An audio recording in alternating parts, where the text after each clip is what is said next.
Good evening and welcome to the June 17th meeting of the Ames Community School District Board of Directors. Before I call for approval of the agenda, I would like for us to move item 6 to follow item 9. This will provide some of our guests who are here to speak on some discussion items to be able to move up in the order. So with that, I'll entertain a motion to approve the agenda. I move we approve the agenda. I second. Moved by Benkin, seconded by Beerbaum. All those in favor indicate by saying aye. Aye. Opposed, nay. Passes 7-0. Director Deerdorf, will you please read the purpose statement? The purpose of the Ames Community School District commits to equity and access and empowers every individual to reach their full personal and educational potential. Thank you very much. And we have a special presentation tonight. It's always fun when we have students here, but our athletic director, Judge Johnston, is here with some special athletes to recognize them and some of their accomplishments along with their coach. Thank you. Come on up.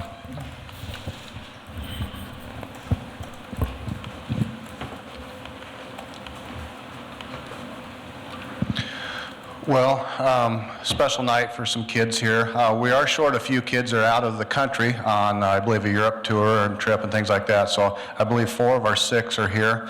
And then this young man over here was our co-ed, these two, and we'll get to names here in a little bit, but we had to invite him too because he's a state champion also this year.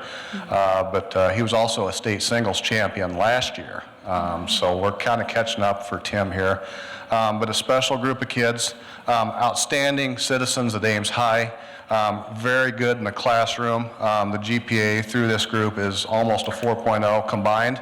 And they're doing that academically, and they're the best in the state tennis-wise. And we've had a great facility over at the current Ames High site, and then we just splashed this thing in over here. And I've talked about the excitement that they have for this new facility, and they're very thankful for that. But Coach Rhodes, Coach Dustin Rhodes, has been with us for about 4 years now, coaching both boys and tennis. It's kind of a grinder, long days, long hours for him. He was also selected as the Coach of the Year this year for the state of Iowa. So a big shout out to Coach Rhodes and his hard work and the way he leads our tennis program. So with that, Coach, just a couple of facts on this group, and then we're going to mention, they're going to talk about their name and grade, and then we'll give them a nice round of applause for being state champions. First, I would like to say thank you to everyone here for that beautiful facility out there. It's the best in the state, in my opinion. And we were so fortunate to get out there the last 2 weeks preparing for the state tournaments. And all these kids had incredible seasons. And I'll let them introduce themselves in a minute. But the girls team, like Judge mentioned, was able to win a state championship this year, which when I took over was kind of the goal for me. And these kids put in the work to try to do that. And every year they've got closer and closer.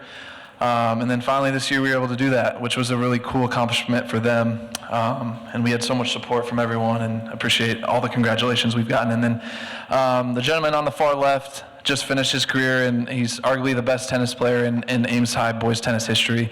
Has the most wins ever, and won a singles state championship last year. Decided to go doubles this year and still did really well. And then him and Arunity were able to win the co-ed state championship a few weeks ago as well. So just a great group of kids. I'm really honored and blessed and fortunate to have this opportunity to lead them and be their coach. And I look forward to it every single day that I'm with them. I'm kind of sad that our season's over, but I'll let them introduce themselves now. Okay. Hi, I'm Caitlin Hanalakova, and I'm a junior. I'm Allie Roth, and I'm a freshman. I'm Angela Zhang, and I was a senior. I'm Arunity Fernando, and I was a sophomore.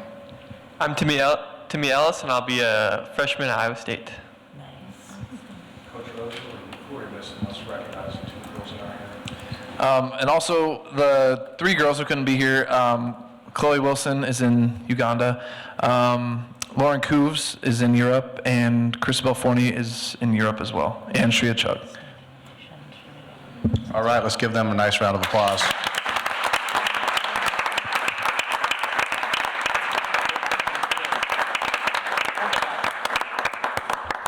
Thank you again, Coach Rhodes, for all your efforts with the student athletes. And student athletes, thank you for representing what it really means to be a student athlete here in Ames. So thank you very much. We will go ahead and move on to the public hearing of the sale of Old Edwards to the city of Ames. I will open the public hearing. No one has signed up to speak, so I will go ahead and close the meeting, close the public hearing, and I'll entertain a motion. I move that the real property described herein shall be conveyed by the district to the city of Ames for good and valuable consideration. Conveyance by the district shall be by deed without warranty. The board president and secretary are authorized to sign all conveyance documents for the real property described herein. The board president, secretary, superintendent, and administrative officers of the district are authorized to take all actions necessary to complete the above described transaction, including execution of ancillary documents. Second. Moved by Deerdorf, seconded by Rosser. We will go ahead and take a vote on roll call. Colton, I. Perez, I. Bacon, aye. Beerbaum, aye. Franzen, aye. Deardorff, aye. Rosser, aye. Passes 7-0. I will entertain the next. Madam President, if I might, on Yes. the next one, just make a comment. I had sent the gift agreement to the city of Ames as soon as I got it, which was about a week and a half before the board meeting. On Thursday, after I'd already got everything ready for the board, they were concerned, our attorney had drawn up the gift agreement to be cost neutral to us. So basically, we've already put in our cost by raising the building, squaring the property off, making it a green property. They objected to paying our attorney's fees. Since it already went to the board, I wasn't going to try to change it at that point. In consulting with our attorney, if it is your will to, we thought that might be a reasonable compromise, that we'd pay our attorney fees, they'd pay their attorney fees. They also objected to the cost of the survey, but we wouldn't have had a survey done. That's something they wanted, so I think we would still expect them to pay for the survey. So if it is the board's prerogative that you could make this motion to modify the agreement and take out closing cost B district's attorney's fees. If you don't, we'll approve it as is and send it and see what the city does with it. Yeah, I'd like to move to table this, and then we can work out the details later. Okay. Second. Move to table. We will table it until the next meeting, and Chris, you can come. You got to vote on it. Vote on tabling. Okay. We will vote. All those in favor of tabling the gift agreement until next meeting indicate by saying aye. Aye. Opposed, nay. Passes 7-0. We'll go ahead and table that till next meeting. Thank you. All right. Before I read our information discussion items, I just want to point out, we had, as you all recall, we had a meeting this past winter to work with Harry Haugenthal and Shoban Snyder from IASB. And one of the things that they had, when they went through and were reviewing some of the ways in which we go about things, they reviewed the statement that I read every meeting to our public that guides our information and discussion items. And their suggestion at that time, and we've sent it through our district attorney, of which they are also giving us guidance to do, is that the third or fourth sentence that says speaker participation is limited to three minutes once per item. In the past, we have not been actively timing that, but they have all encouraged us. Their advice is that we should be actively timing that. That way, we don't give any preference to anyone if we cut you off or not. And staff is going to work on getting something that potentially the public can maneuver themselves, but in the meantime, we do have a timer up here that Director Beerbaum is going to be working with. So just to follow up from our discussion a few meetings ago this past winter. So residents of the district, students attending the district, parents or guardians of students attending the district, and district staff members may address the board about any topic relevant to the district, whether on the current agenda or not. Those who wish to speak must sign up at the beginning of the meeting. Speaker participation is limited to 3 minutes once per item. The views and opinions of citizens addressing the board do not necessarily reflect those of the board, district administration, or staff. Speakers are to remember that Iowa law prohibits the board from discussing specific employees, students, or their performance. Student speakers will state their name and school. Others will state their name and address. So our first discussion item this evening is the food service update. I would like to introduce Jackie Janning, our food service director with Chartwells, and she's going to talk about some of the information gatherings that she did this year, some of the new things they implemented and changes, and what her plans are for the next year.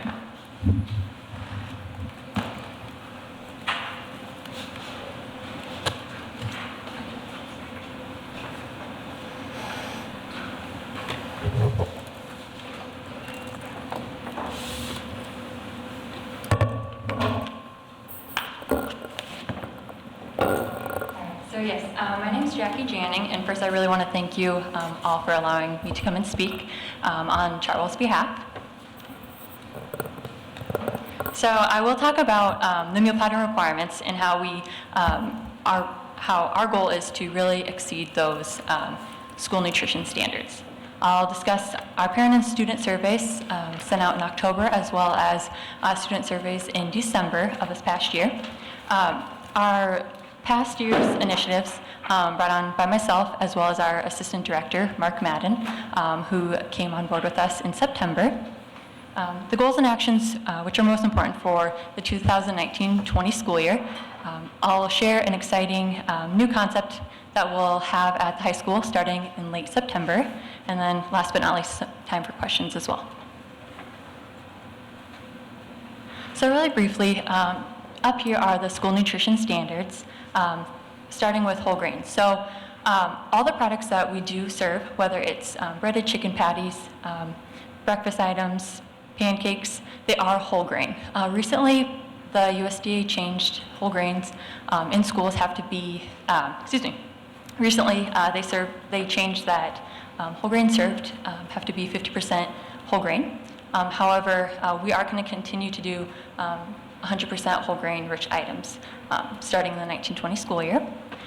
For meat and meat alternatives, we provide yogurt, eggs, chicken, beef, turkey. For those requirements, we do meet the minimum of 1 ounce per K through 8th, and then for high school we have 2 ounces is the serving size. We offer unlimited fruits and vegetables across the district. So up here are legumes, dark green and red orange veggies, and those are the minimum requirements. However, we really do try to exceed those minimum expectations. So with dark green veggies, we always serve romaine rather than iceberg lettuce, spinach, recently kale at the elementaries. As far as red and orange veggies, we've tried many times red pepper strips at the elementaries rather than just your standard carrots served. So that's been really exciting to see the student interaction and choosing those rather than our standard fruits and veggies. And then I'll touch on fruit as well. We always offer a whole fruit as well as a canned option too, based on student preference.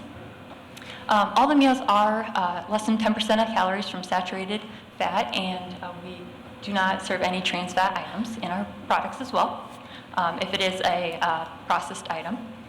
And then as far as milk, we always serve 1% skim and chocolate milk as well. And one thing to know about the chocolate milk is the chocolate milk in schools is designed to be less sugar than those store-bought, so that is a plus to the milk offered as well.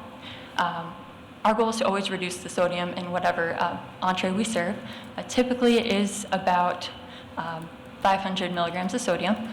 To put that into perspective, 2,300 milligrams of sodium is in a teaspoon, so it really is our goal to try and keep that as low as possible for our students.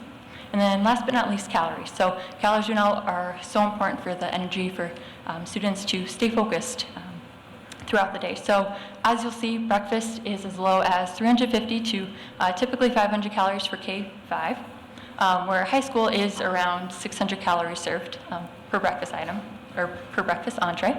And then we'll go into lunch. K through 5 is around typically 600 calories. 6th through 8th is 600 to 700, and then 9th through 12 is up to 850 calories. And these are the weekly averages, again, for their energy requirements. So looking at surveys, so we did, this is an example of a survey we did back in October. This is one that was geared towards 9th through 12th graders. And then K through 5, we did send that out to the parents for their feedback as well. So this example was, what's your favorite food to eat for lunch? And it was kind of very across the board. So, they chose things from pizza, pasta, to more grab-and-go options. So looking at the survey insights, as well as we wanted to hear more voice from students. So in December, we then really individualized students, our kitchen leads, asked questions, what would you like to see more on the menu, to get their input too, in addition to the parent feedback back in October. We also set out new suggestion boxes at both the high school and middle school for students at lunchtime and breakfast to write what they want to see and then what they want improved as well, which is most important. And then last but not least, our goal for the next school year is in September to initiate another survey. And then a month or two later, we'll let everyone know the changes that we heard and that we will implement as well. So our goal next year is to do a minimum of 2 surveys across the district as well. Looking at the survey results too, we were able to incorporate more than 13 new menu options at each site. Based on some more feedback, we were able to always offer yogurt, cheese stick, or hard-boiled egg at breakfast as well. We really reduced our compost salad. So compost salad being coleslaw, for example. We heard parents say, let's offer more raw veggies. So again, those cucumber slices, celery sticks, red pepper strips. We incorporated more of those daily at all grade levels.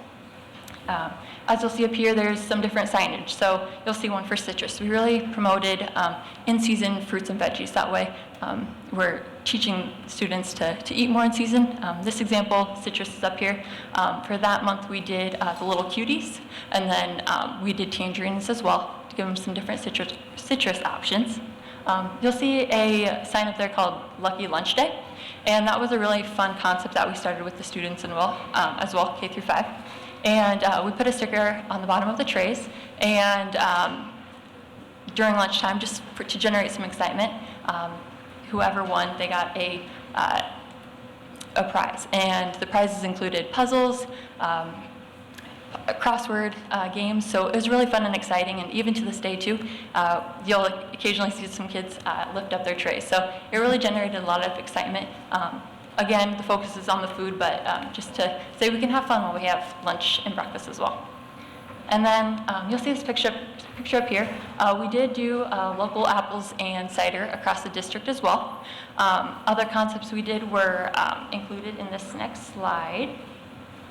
And a goal of mine this past year was to really increase the taste testings that were done across the district. So as you can see up here, I did a table testing with all the elementaries, and that was a focus on yogurt. So that recipe was an apple and yogurt salad. I taste tested it with all the students, and more than 95% of the kids tried it, loved it, and then 3 weeks later, we then menued that. So again, it was so much well perceived rather than if we wouldn't have done that tasting. So it's really exciting to see how much they enjoyed trying something new. And then that next one there was a tasting back in April, and that was for homemade veggie burgers at the high school. And that is something that we will serve at both the high school and middle school as a new vegetarian option. That day we did black bean burgers and curry burgers, so super excited for that next year. Last but not least, something new we really incorporated this year was sustainability. We heard student, parent, and staff voices on their concern for the environment, and we couldn't agree more. So we heard feedback that let's eliminate the styrofoam trays at lunch at the middle school. So we were able to do that towards the end of March, and we then switched to paper boats. However, we heard the very importance of let's try switching to all washables. So at the elementaries now, we currently do wash the trays, but even the utensils are plastic. So I know Chris mentioned at the last board meeting, we will be switching to all washables. Trays across the district, as well as forks and spoons as well. So very excited to be on board with that for the beginning of August next year. I had the chance to really get involved with the garden club at the high school. So towards the end of May, we were able to sample radishes grown by the garden, and those were perceived so well by the high school students. That is the only thing that was available this year, but we look forward to next fall's produce. Another concept we were able to do then is, again, with the garden club, was composting week. So during Earth Week, we interacted and they wanted to see how much we could compost at the high school. So they set up the trash cans at the high school, and it had a bin of compostable items and then things to throw away. So that was really fun for them to do, and the students all perceived it very well. And then we also were able to implement Chartwell's Waste Not school-wide. So what that is we are able to track what we throw away at the end of each day and week, and it really was a great training tool for our staff. So one, to reduce food waste, and two, to make sure that those following days, let's see how we can really reduce that impact. And then the non-redistributable produce, so because we do offer first to serve, specifically at the high school, for example, we are able to redistribute apples, oranges, bananas to Micah here in Ames. So about 90 pounds a week of produce go to this organization. But we also wanted to reach out to, reach out to the school nurses, staff, and the high school nurse was very interested in being able to donate this fruit to her students. So we were able to do that then. And then, most importantly, our goals and actions for the 1920 school year. So again, we're going to implement all reusable trays and utensils. We'll have, a goal of ours is to have some student focus groups. Specifically, we would like to start at the high school and have some focus groups on the menus, see what they would like, and then focus more on staff and or parents to see what they would like changed for food service. A goal of mine is to have a monthly newsletter as far as tastings, new menu items for parents and students, of course, as well. Like I mentioned, we're going to increase vegetarian options at the high school and middle school. We'll do veggie burgers, but as well as rice and bean bowls too, and then see how those are perceived, as well as some other new menu ideas. Another goal is to really increase the elementary and middle school nutrition signage. So as you can see down there, we really increased it at the high school, but I would like it at the elementary and middle school level as well for education purposes. And then was also able to connect with the middle school health teacher as well, and he'd like a little nutrition education in the classroom. So we're going to be doing some tastings as far as in health class and see how that goes, and hopefully we could transition and being a resource for any other teachers as well, as far as the food and nutrition goes. Excuse me. Last but not least, so excited about launching student choice at the high school. Our goal is to implement it at the late September. So you see all these concepts here. So you see Roost, Bok Choy, Market Fresh. So these are all the concepts we have with Chartwell. So what we're going to do is for 3 days, we're going to we're going to do taste testings of different recipes within these concepts. So we're going to do a couple recipes in Market Fresh, a couple in the chicken concept Roost, a couple of the Asian items in Bok Choy. And then we're going to let the whole high school class vote on their favorites. And then those following weeks, we are going to actually menu what they chose, because their voice is so important, is the most important. And then we're going to do that for about 4 to 6 weeks. And then after that, we're going to go ahead and do a new concept after that to see what else they'd like to try at the high school.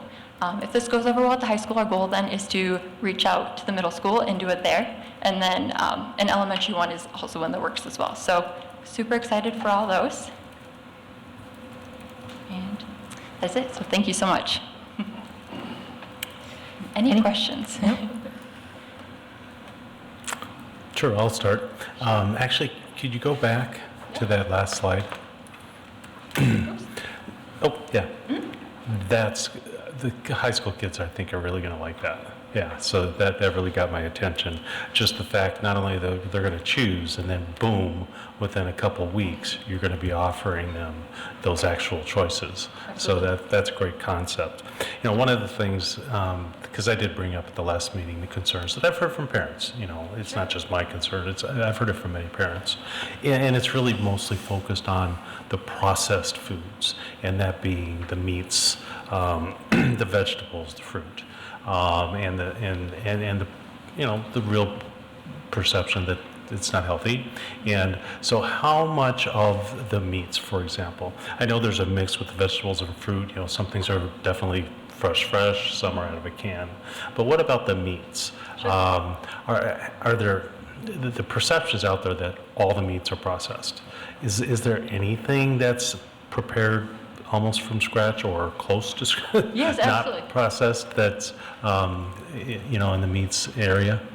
Yeah, so based on those student surveys and of course parent feedback, processed, we want to get away from less processed. So some of those different menu options were focused on ground beef. So we really did get away from the processed meatballs. So majority of the last 4 months were ground beef. So from the homemade sliders to lasagna, that was all freshly done. We did chicken Alfredo, different pastas, the meat sauce in the spaghetti, that was homemade, and the sauce was homemade as well. Some other things, we did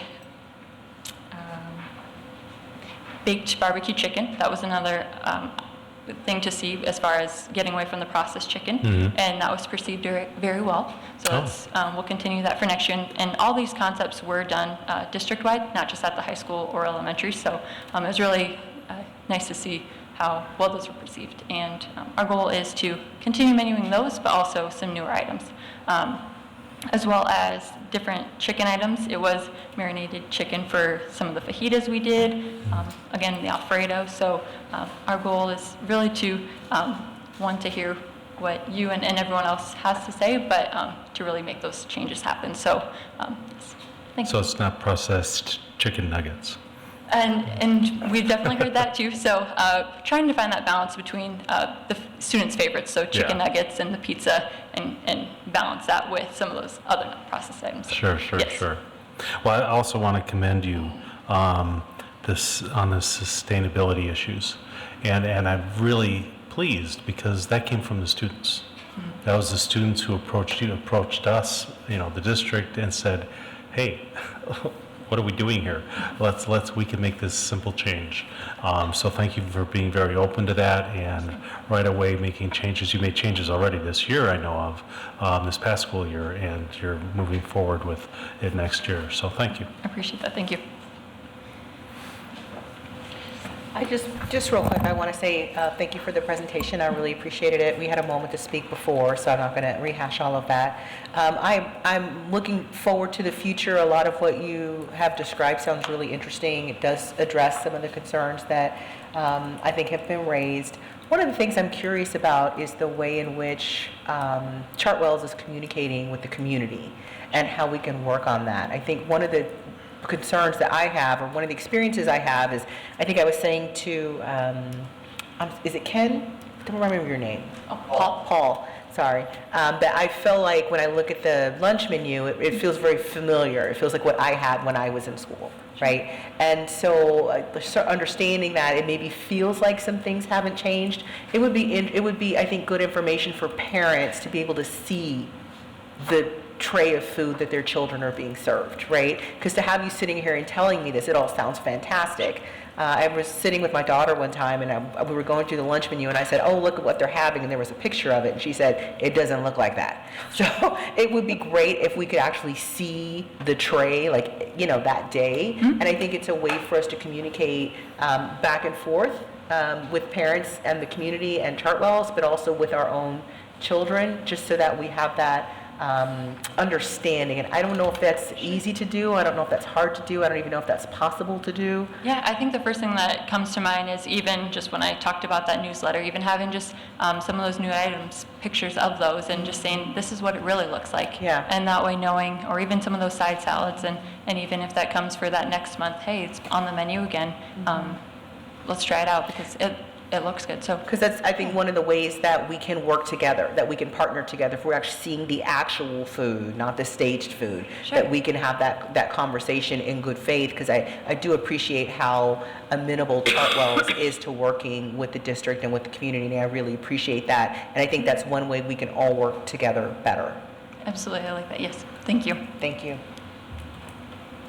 Any other questions for Jackie? I have one more because it was prompted by that comment. Just an idea, and you know, if we could figure out the costs, could it be an idea when we have parent-teacher conferences that at Chartwell will come out and have taste testing for parents as they're going from class to class to class. I know at the high school, they could just grab a little taste of this or that. You could have some things on display. I don't know if that's possible, but something to just think about. Yeah, absolutely. Yeah. Instead of just seeing a picture of it. Yeah, thank you very much. Or even information at the conferences, you know, like what you told us here. I don't think a lot of parents know all the effort that you're putting into making sure that stuff is fresh and healthy and all the student choice. So, yeah, something to hand out even. Yes, absolutely. So, thank you very much. I would like to thank you about the food waste piece, the donating food. And how is that working? Is that at the end of the day, you collect everything for every school, and then how can you tell me about that? Yes. So pretty much at the high school level, it's all really accumulated, as you heard me say, about 90 pounds because, of course, a fruit and a veggie is required. But if they decide to just take the fruit, they're able to place it in a container at the end of the point of sale. So that is going to be the whole items with the peels. So apples, the oranges, bananas. The students do it. It's the students do it. Oh, Yep. great. We don't do it though at the middle school because we do all cuts, all pre-cut, and then we don't have a lot of that at the elementaries because of the different variety of options on the line. If the student's not interested in, if our students are interested in having the whole apple, they'll grab the orange slices or canned fruit, for example. So we really have seen that at the high school, and that's why we're able to really accumulate that and distribute that where it can go and be utilized. So. But did you say you're distributing that to community agencies? Yeah, so that's on the Midwest Iowa Community in Action here in Ames, MICA. So that's where in March reached out to the nurses here, and we did have the high school nurse interested in being able to distribute that. So our goal, and that went really well the last 2 months. So our goal for have we considered having like our own in the high school, like a food pantry, so that it's within our own school versus a outside community agency? Yes, that was shared, but I think if we got some more people on board and interested in that, that would be wonderful. So yes, Okay, I agree great. too. Jackie, could you maybe talk about the share tables a little bit too? And the share tables, yes, thank you. So that's been a question of ours, is where are the share tables in the elementaries, high school, middle school? So at the high school, we don't have any, or excuse me, I'll go back to what a share table is. So that's for prepackaged items. So it might be breakfast items such as Trick cereal bars or whole grain muffins, for example. So what the students are able to do then, if they decide after they're sitting down that they're not interested in having that item, they're able to go ahead and place that in a share bucket, and that's redistributed for either students that are still hungry at that meal, or it's then donated to the nurse. So there at the high school, there's very minimal, but at the middle school, especially, that's been donated to the school nurse, or distributed to the school nurse, who then is able to give that to students that are hungry throughout the day or not feeling well in her office. So. Do we do it at elementary level? And at the elementary, yes. So again, it is only for prepackaged items. We do have a waiver kind of in progress that was submitted for perishable items such as milk and cheese and yogurt. So that is in the state's hands right now, waiting to be approved as far as looking at our policies and procedures for that, making sure it is staying safe. So we hope to hear back by the start of the school year so that we can start off strong. Every student knows this is the initiative, and if you don't want this, we don't have to waste it. We can go ahead and place it in there and redistribute that. So yes. So, yep. Thank you. Thank you. Thank you, Jackie, very much for entertaining our questions, for entertaining the feedback from whether it's the parents, the students, the staff, district representatives. We really appreciate you, your willingness to come here and give us more information about our nutrition program. So thank you very much. Absolutely. Thank you.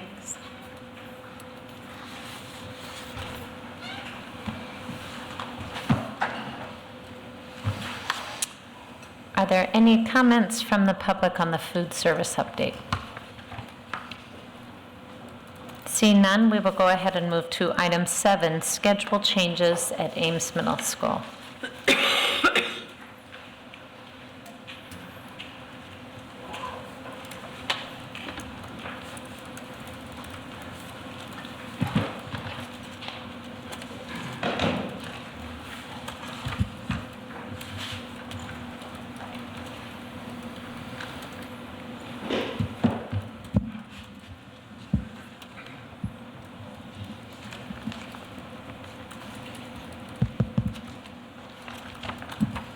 Good evening. We are going to talk about something super exciting tonight, middle school scheduling. So I want to start off by just kind of giving you all the reasoning behind our work, give you an understanding of what's been guiding our work these last couple of months, and then we'll kind of get into the details of what the schedule looks like for next school year. So let me start off by thanking Superintendent Reisner. She has been super supportive during this process. We have hit many roadblocks, and every time we come back to ask Superintendent Reisner for some additional supports, she's made that possible. I'm not sure that we're done asking yet, but she's been very helpful throughout this process. So just to kind of talk through what this looks like, we have a committee of about 18 teachers, counselors, administrators. This committee was co-facilitated by Jeremy Knudsen, who's our associate principal, and Scott Ricks, who's one of our school counselors. They started this work at the end of January, shortly after I started. And they've been meeting weekly from that point to about the end of April, and then they've probably had a few additional meetings since the end of April. The process also included voices from our Parent Advisory Council. So we have about 40 members in our Parent Advisory Council. The council is open to anyone who was interested in attending. We've had about 35 parents who have consistently showed up to those Parent Advisory Councils, and they provided us some very valuable feedback as well throughout this process. For example, we put different information in front of them and gathered feedback and different options as it relates to the schedule. And one such example would be PE. We put 3 options in front of them. We said, hey, we're thinking about PE in these 3 types of structures. One would be having it every other day for a full academic school year. One would be having it in 6 weeks intervals 3 times throughout the school year. And one would be every day for a semester. And it was very clear to us from our feedback from our parents that they wanted PE for the entire year. They have students who are static and have not had any movements, and with no recess at the middle school, they made sure that we understood that PE needed to happen throughout the whole school year. So that feedback was important because parents are going to be a part of that process in accepting our master schedule. So we incorporated that change and made sure that, so that's just one example. There's other examples, homeroom. They gave us some feedback about the importance of homeroom and what that should look like, and again, we incorporated that. So once we gathered that feedback, we then took that information back to our subcommittee, that then they worked through the changes.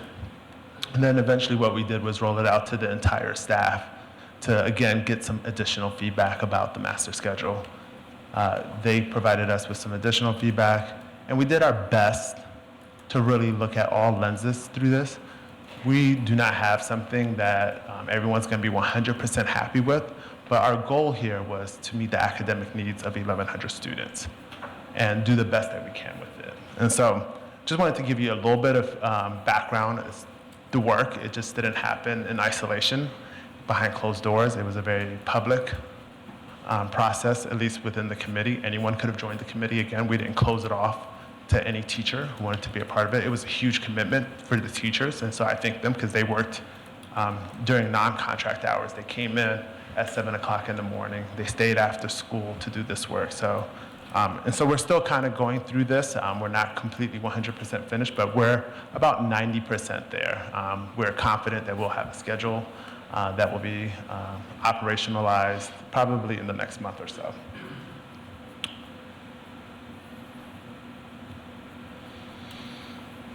Also, just to, we've also had an opportunity to put this in front of our incoming 6th grade parents. We had a transition night, so those families who are coming in with fifth graders that are going into the sixth grade. So we've talked about the schedule, because that's probably going to be the biggest adjustment is for those who are not familiar with the middle school schedule. In addition, we have a Google website and copy of the presentations that we forwarded to Patrick and should be on our website pretty soon. So that information will also be available to families. So I want to talk a little bit about our guiding principles, and then I'll turn it over to Jeremy to kind of talk through the details of our schedule. So when we look at these principles, this was what the framework we used to guide our conversations and planning around an adjusted master schedule. Our goal for working through a new master schedule was to provide more equal access to all of our 1,100 students, improve the student experience by reducing non-instructional time, and develop a more consistent schedule. So as you look through those guiding principles, we wanted to reduce the number of periods we had in a day. We had a 9-period day, and just to give some historical perspective, that was created with the idea of having blocked literacy and math go from 6th through 8th grade. And that never happened. We kind of fell short there. And there's funding implications behind that. So we have a block literacy schedule in 6th grade and in 7th grade, but not in 8th grade. We have block math in 6th grade, but not in 7th or 8th grade. So there were some inequities there. And it didn't make sense to have that type of inequity within the same building.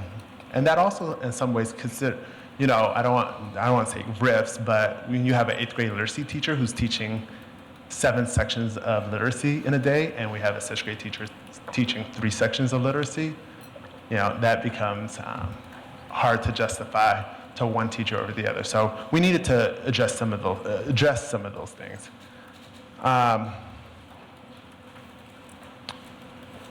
And we wanted to reduce what was also key here was reduce the amount of time students spend in non-instructional time. So study halls. In 8th grade, we have 60% of our students that have at least 2 study halls. So that's 82 minutes of instructional time that for some kids maybe use it the way it should be used. But I can tell you as a principal standing in front of you that I'm not confident that that's the case. And so I just didn't feel good about the idea of having 60% of our 8th graders in 2 study halls. And when you think about 9 periods, you also think about 9 transition times. And we know that most of our incidents take place during transition time. So we increase the supervision, but we also want to reduce the number of transition that we have.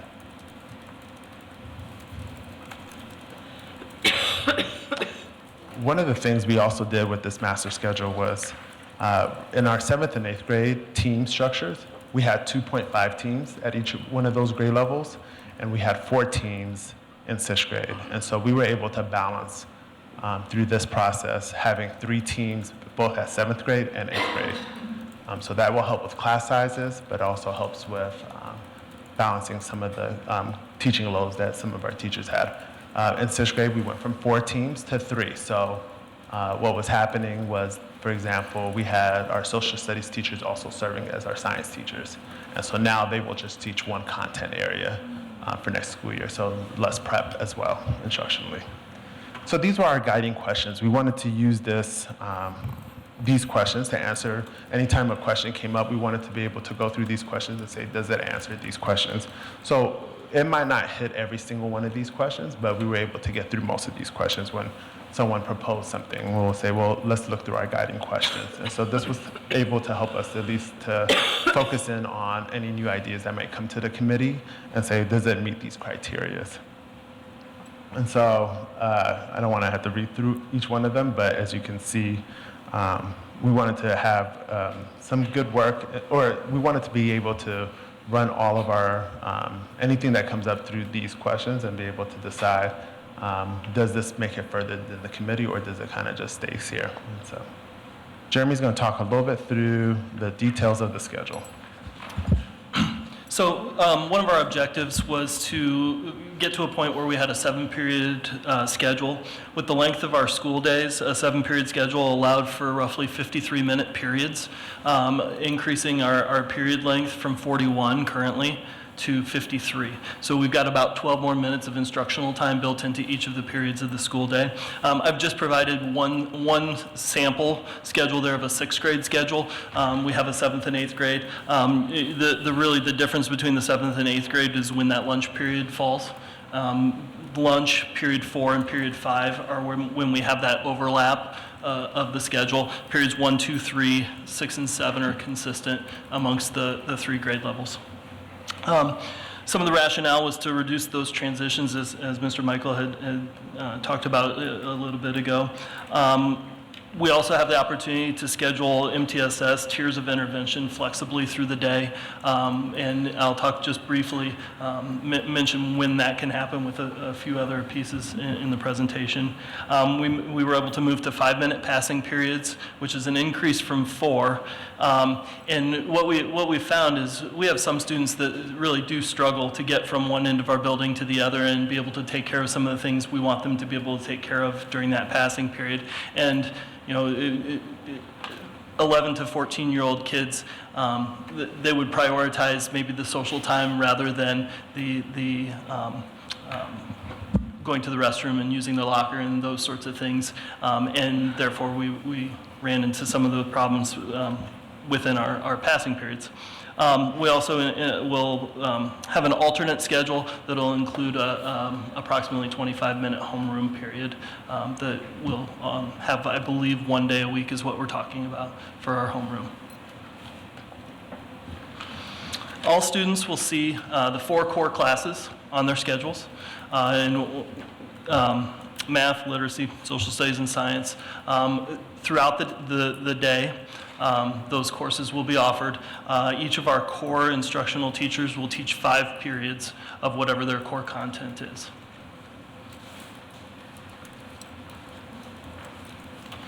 One of the big changes is what we're calling a flex period. Students will have 2 flexible periods on their schedule. The flexible periods are going to be offered on an A-B structure.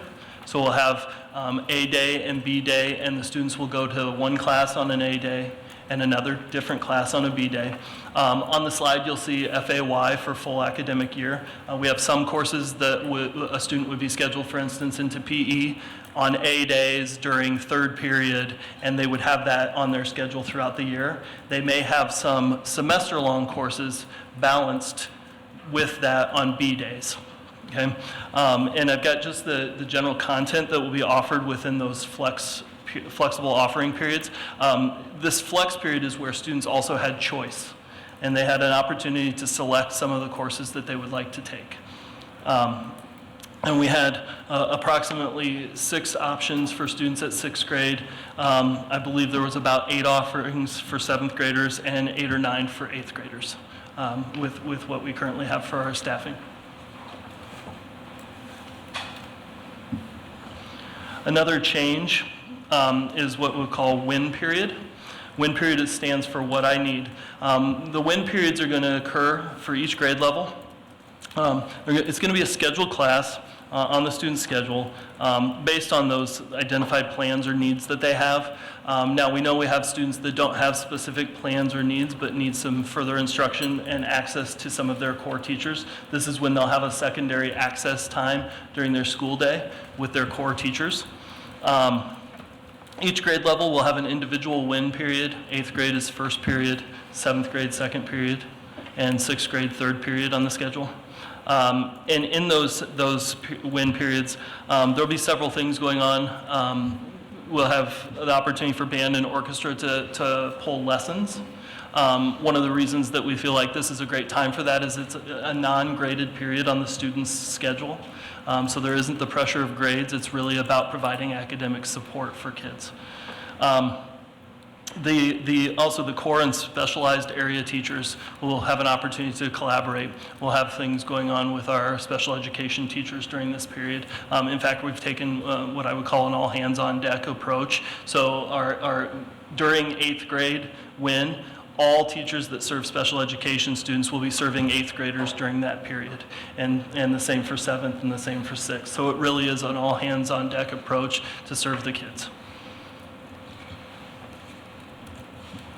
And finally, just a glimpse of what the schedule will look like for a student. We have a sample 8th grade schedule here. I'll just give you a minute to look it over and then open up for any questions that you all may have. So one of the things, when we talked about putting it in front of the entire staff, the feedback that has come forward consistently is that there's not enough time within the day to have vertical conversations. So this schedule actually allows for us to have all math teachers in the building, 6 through 8, to have the same planning period. All teachers in the areas of science and literacy. So their planning period will happen at the exact same time, so they can have horizontal and vertical conversations, and that has never been able to be happen prior to this. Social studies, right? It's social studies. Yep. We had to break that up. There was just not a way to be able to have them have both. They'll have horizontal conversations at each grade level, but the vertical, we can manage that within this current structure. So we currently don't have it where everyone can have horizontal within the same grade level. So this is a huge benefit for us as well.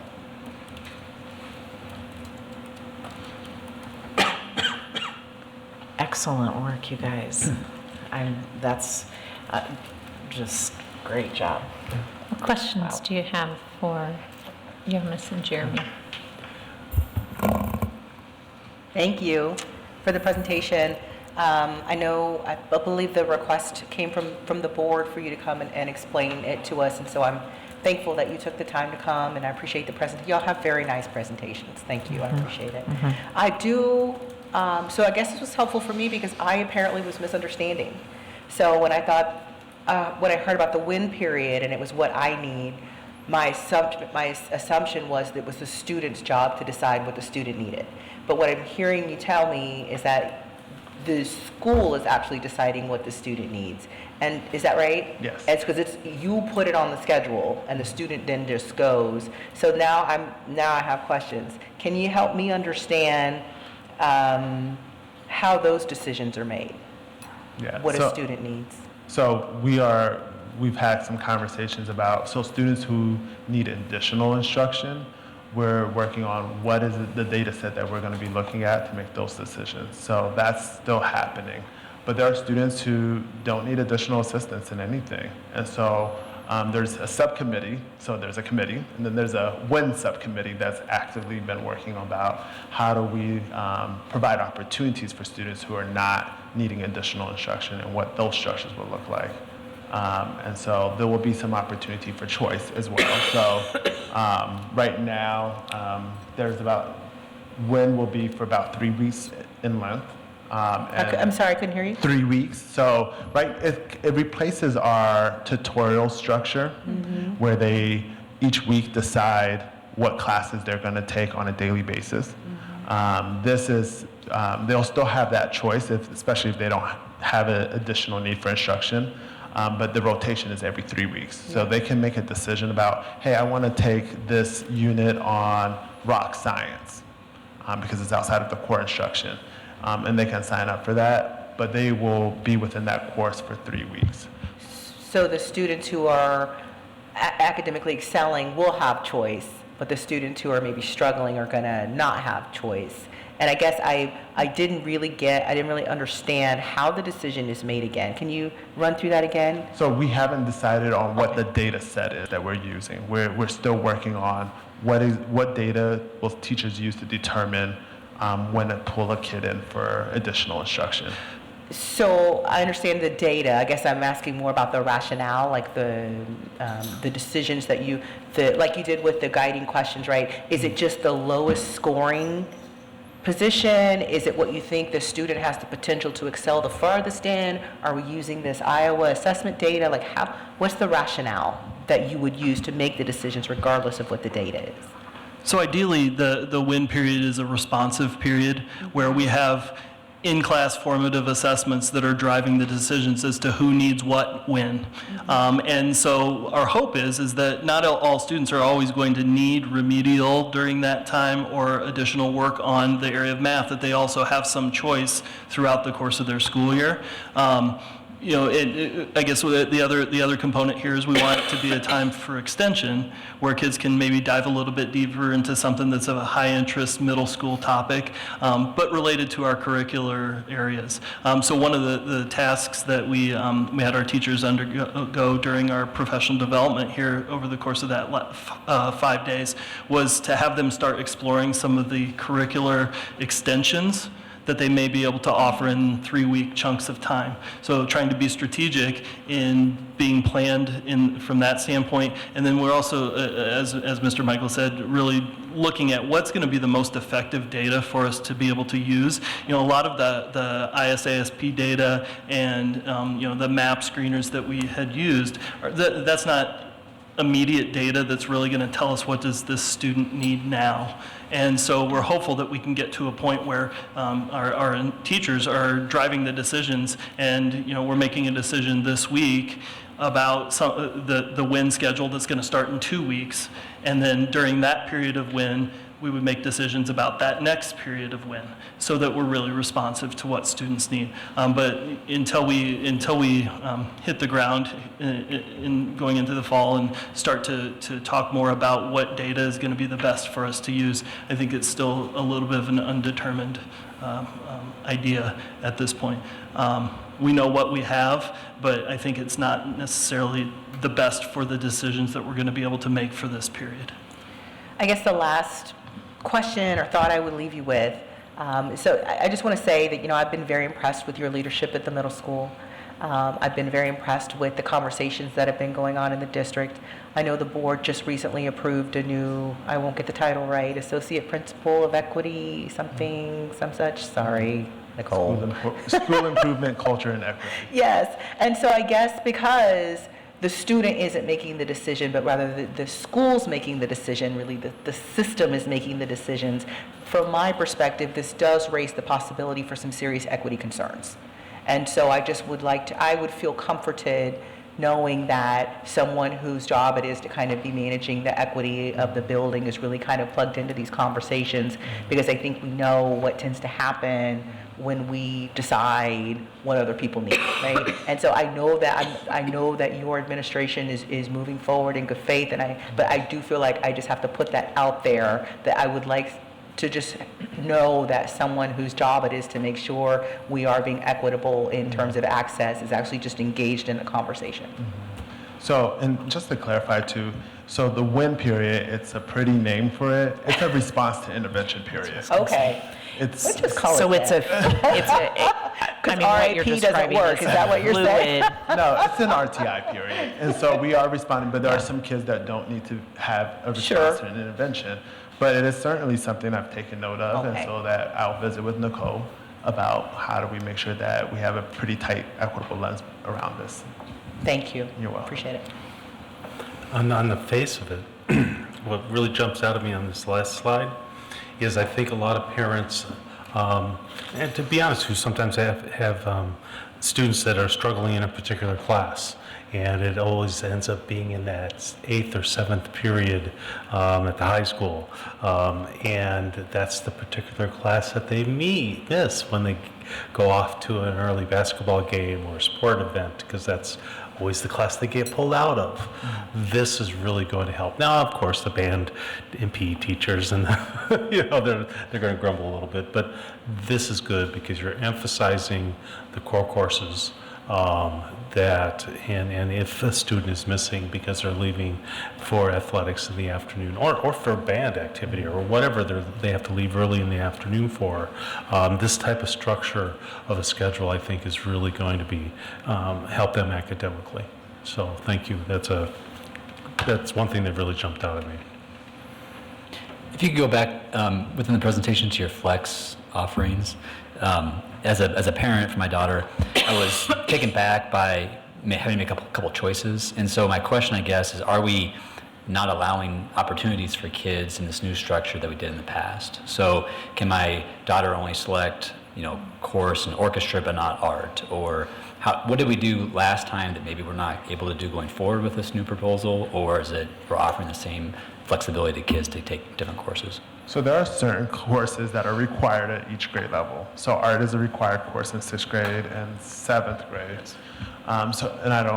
I can't tell you, rattle it off by my head, but for example, art will be required 2 years out of your 3-year career in Ames Middle School. Okay. The same would be with music, where they have some options would be that, and FCS is a required course at 6th grade, so that was a decision, I think that was brought before the board about bringing an additional FCS teacher to the middle school to give more exploratory options for our middle school students. So there are certain courses that are required at specific grade levels. The biggest change in terms of what they've had access to would be students who are in band, orchestra, and chorus. In the past, they've been able to take all 3. With this new schedule, they will have to make a decision to be able to take 2 out of the 3. The schedule does not allow for them to take all 3. And from a numbers perspective, again, we want to do as much as possible to give individualized attention to students. There are less than 40 students that fall in that category in our entire building. And so I have to balance that out with the needs of 1,100 students. Sure. So don't quote me, I believe there currently is 36 students this past year that did all 3 options. So that's where they might be losing that opportunity that they've had in the past. Okay, thanks for that clarity. Just going forward, I know this is rolling out this year, but just providing a little more feedback and communication I think would be helpful as we're trying to fill that out. Mm-hmm. And then secondly, this is more just a philosophical question. Do we need to continue to have the 6th grade isolated in the building? So we've talked in the past about trying to have them more integrated with 7th and 8th grade. When we originally brought the 6th graders to the middle school, we thought as a community that it's best to have those kids that way. Is that still the right thinking, or should we open it up to what we see in 7th and 8th grade? And I'm not trying to impact this going forward, but just down the road, what are your thoughts? But it plays a role in the scheduling. So here's a dilemma that we've dealt with that you don't necessarily see at the high school. So for example, I'll pick Algebra 1. We have 7th graders that take Algebra 1, and we have 8th graders that take Algebra 1. The content is the same, but philosophically where we're at is that 7th graders can only be in classes with 7th grade students, and 8th graders can only be in classes with 8th grade. So that creates a scheduling dilemma for us, because we have to make sure that we have this many sections for 7th grade and this many sections for 8th grade, and the schedule doesn't play nice with that. And so the same thing with FCS and Tech 1. It's essentially, content-wise, it can be very similar, but again, philosophically where we're at as a district, my assumption is that we don't want students to be mixed within the same grade level. From a scheduling perspective, it would help us significantly. But again, those are conversations we would have to have. We did put in front of the Parent Advisory Council, so currently our 7th and 8th grade PE courses, they run on opposite days, so that 7th and 8th graders are not in the locker room at the same time. And we said, it's going to be hard to manage that with this new schedule. Do you guys care that they're in the locker room changing at the same time? Because 6th grade has their own locker room. And they said, no, if it's just for changing, we don't care. So that was the little bit of, that we got the okay for. But again, it is an important question. It's not just about physical space within the building, it's about can they even be in the same classrooms together? I would just encourage you to keep having those conversations, because I think times change and our needs change too. So I encourage I think one of the things, and I know there's been discussion this last couple weeks, there's been rumor that we're going to attendance centers, meaning those grade banded clusters, which that's an ongoing discussion that we're having to kind of work on a bigger piece that's really our elementary enrollment, and how do we best serve students and keep students as close to their home boundary as possible. But one of the things that you'll see with attendance centers or grade banded is the ability to integrate much sooner. So that 6th grade year, if you think about it right now, that's the first time we have all 5 buildings coming together. So there's a lot of dynamics and a lot of social emotional things that go into that. that I commend the sixth grade staff. I've heard from a number of parents in the spring, and I've shared those with Jonas about how well they do that at the middle school. But the sooner you can integrate those students, even if you have two separate attendance centers, it's much easier to then go with that 6, 7, 8 kind of model where they're all integrated. And it does oftentimes help with staffing. You gain a lot of efficiencies with your staffing as well. So it's a good question to continue to explore. And to add, so I think teachers would not be opposed to moving in that direction. I don't want to speak for them. I think we're just all nervous about how the community would respond to that. And so I think it probably is time to open up some discussion. And I think the Parent Advisory Council would be a good place to start for those conversations to take place. I mean, so related to that, as you were going through, are there other scheduling challenges you ran into or things you wish you could have done that maybe come from us as either resource challenges or policy challenges that we should be aware of? so what we learned is that the schedule is dictated by finances.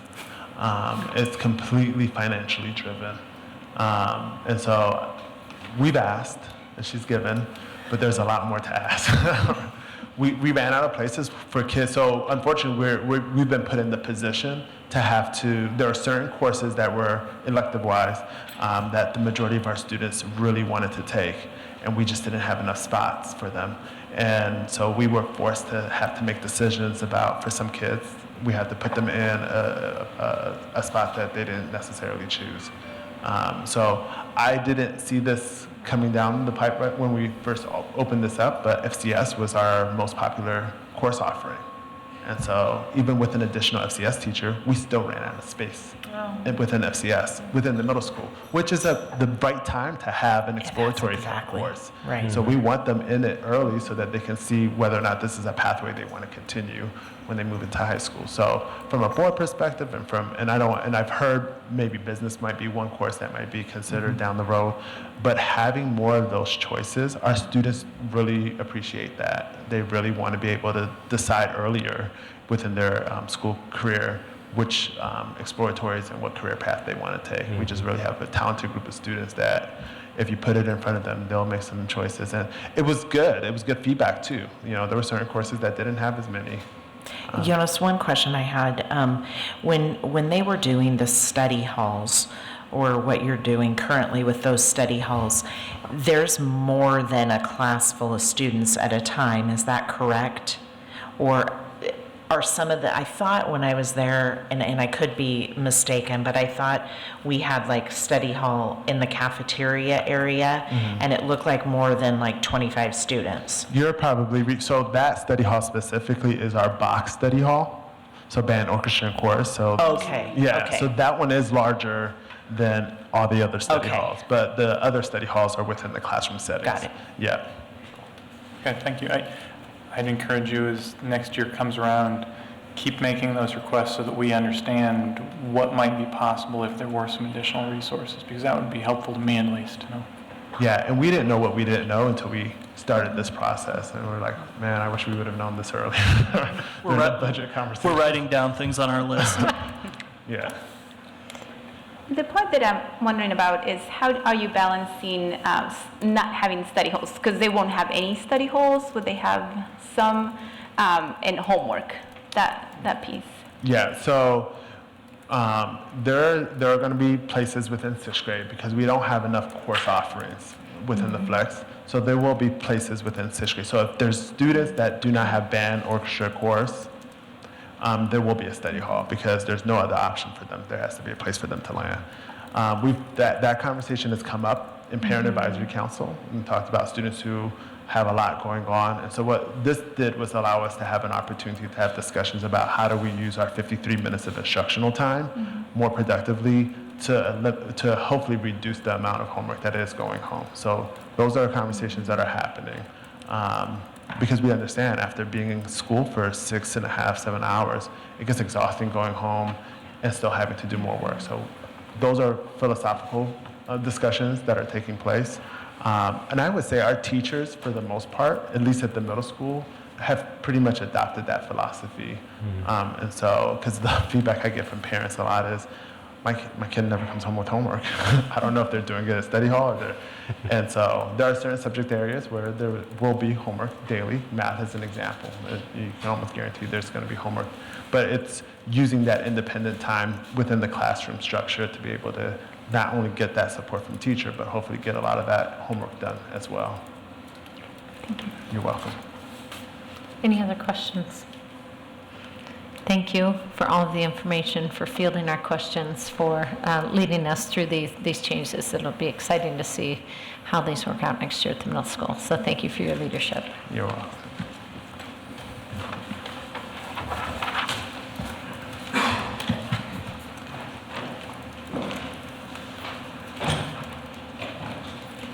Do we have any comments on from the public on schedule changes at the middle school? Okay, go ahead. Hold on, Judge, just a second. You may go ahead and approach. Mr. Jacobson, please come to the microphone and give us your name and address. And these will be comments to the board, please. I hope I can able to ask questions and I can also make comments. So I really like the question about where the data come, and it's also mentioned Iowa assessment, because in the past when I spoke with principal, vice principal, and some teacher in middle school, it was told me Iowa assessment doesn't helpful. So they generally ignore it.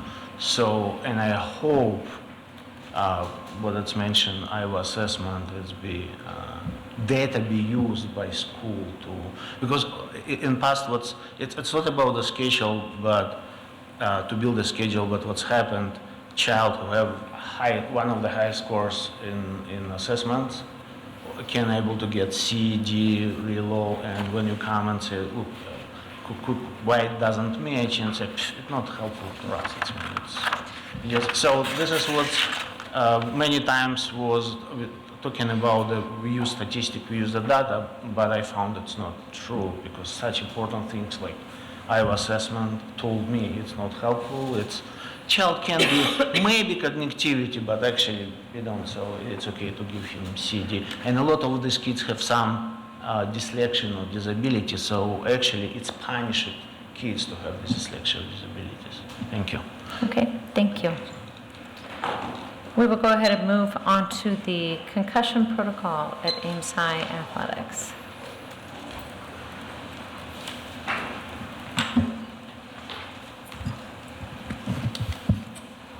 Well, thank you for allowing us time to kind of catch you up on concussions. And as we all know, the concussion data and how we look at them and grade them and treat them has just kind of gone from 0 to 60 in the last 5 or 6, 7 years in high school athletics, pro, college, all that. But we at Ames High, we are very fortunate to lean on McFarland Clinic to support 2 certified trainers to help assist and manage concussion protocol at Ames High.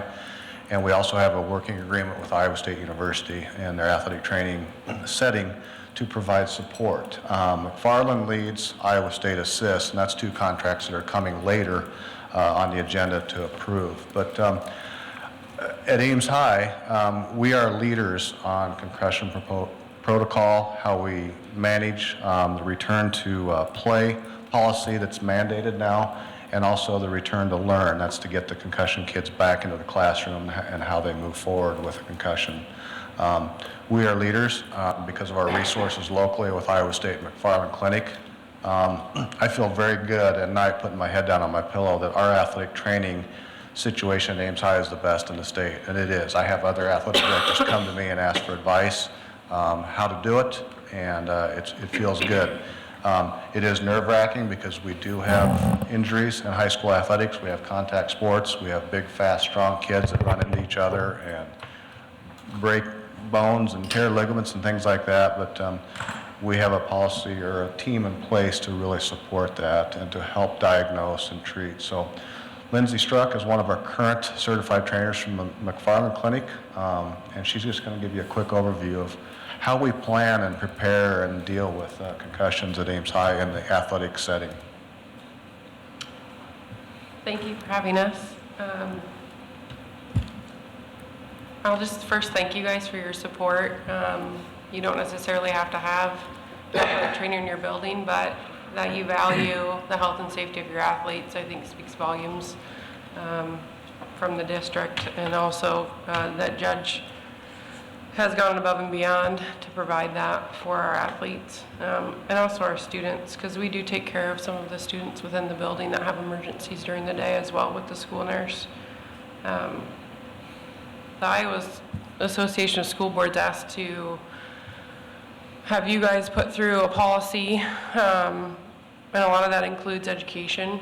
And that's why we're seeing more concussions, is because we're educating more with our coaches and our parents and our student athletes, who then are reporting them quicker, and so they're getting better care right away. And so what we've done, and so this is my first year at Ames High, and so I will applaud Judge for going above and beyond what he needs to do as an athletic director with his coaching staff and with the student athletes. And so the first piece was that we educate our coaches, and so we educate them every year, and it's required every 2 years by the state. And so again, going above and beyond in that role.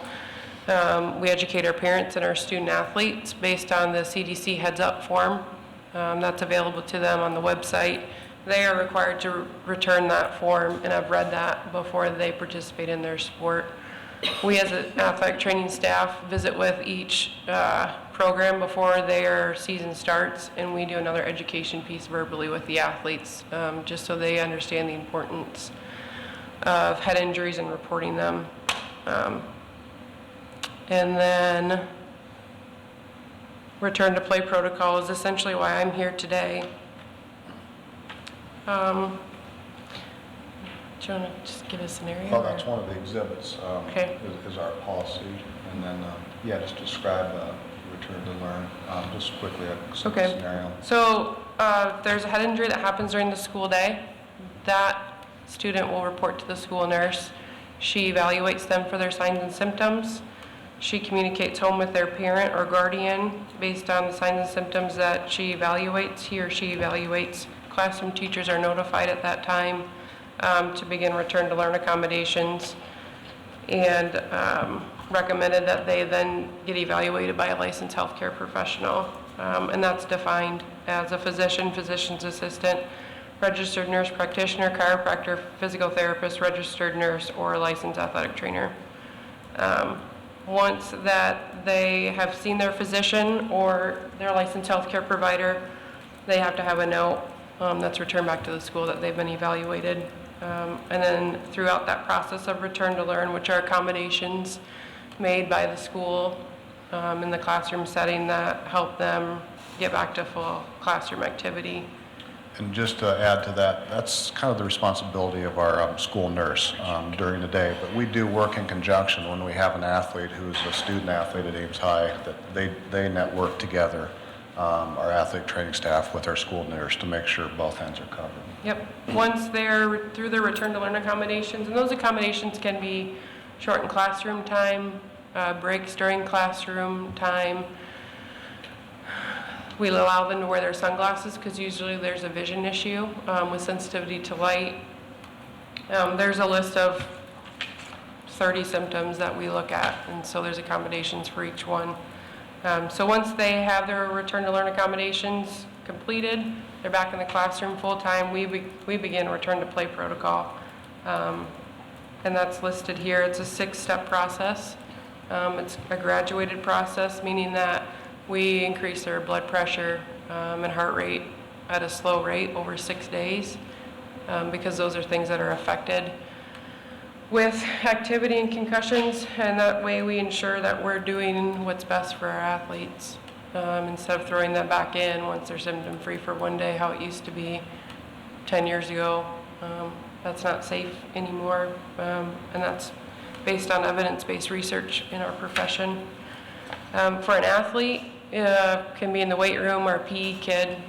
Once they show signs and symptoms of a concussion after a blow, bump, jolt to the head, if the athletic trainers are present, we alert their parents immediately, and that's in accordance with state law. and then we alert our athletic director and school nurse. So those return to learn accommodations can be made. And then we refer them on to a concussion specialist, which we are fortunate enough that we have 2 in the McFarland Sports Medicine Clinic. And they have a great relationship with Ames High, and they've made a point that if we call and we need an athlete in, they're going to get seen within 24 hours, especially for a head injury. Once they've become symptom-free and they've completed their return to play protocol, then we release them back to their sport with no restrictions. Basically, the coaches are nowadays removed from that process. You know, we have to hand it off to the people that are trained to deal with it and rehab and promote and just take care of injuries and concussions. And that's why we do it that way. There are times that we're not present. An example of that would be a 9th grade basketball game on the road at Johnston. We have a good relationship with the athletic trainers in the Des Moines area. Hopefully they would respect the health and safety of our athletes enough that they would communicate with us and let us know that night that happened. But on those nights, we ask our coaches to communicate with the parents immediately when there is a head injury on the road. Most other schools, the expectation is they have a certified trainer on site so they can help assist with our kids when our trainers are back supporting home events, things like that. So it's a good working relationship in our conference, so we all look after each other's athletes to the best of our abilities with the resources we have. So. Baseline testing, you want to touch on base on that? We offer baseline testing for all of our 9th through 12th grade athletes. We use C3 Logics, which is a neurocognitive exam. It touches on balance, immediate memory, delayed memory, reaction time, and impulse control. We are using a system that's been designed by Iowa State in conjunction with some other research that's out there. The equivalent to that you might see in the media would be the impact exam, and it's the same thing. We're just using what's aligned with Iowa State at this time because we're essentially using their team physicians for the quality care for our athletes. We started out with football players roughly 5 or 6 years ago, that baseline, generating that baseline data, and now we've expanded it to almost every sport.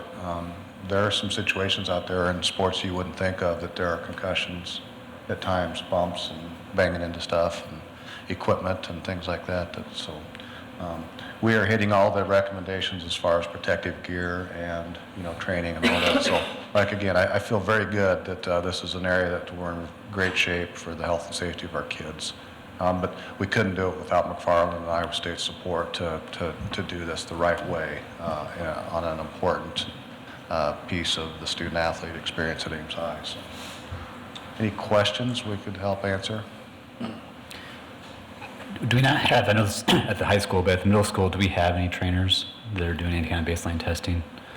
I don't believe they're doing baseline testing quite at that age, but Spencer Esslinger, the middle school athletic director, does have support through McFarland on a kind of a rental by season.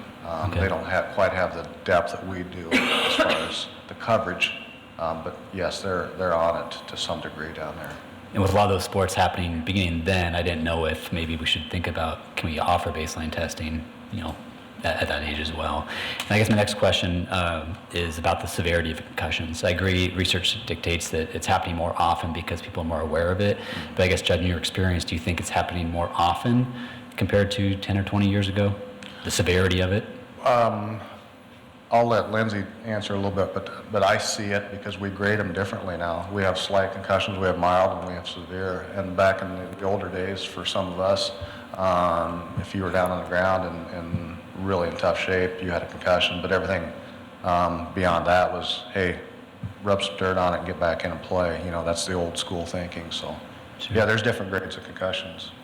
Yeah, I don't know that we're seeing the severity of the second impact syndrome that are going with it because we're educating our kids enough that they're taking a serious interest in their brain health, that they don't want to go down that road. Okay.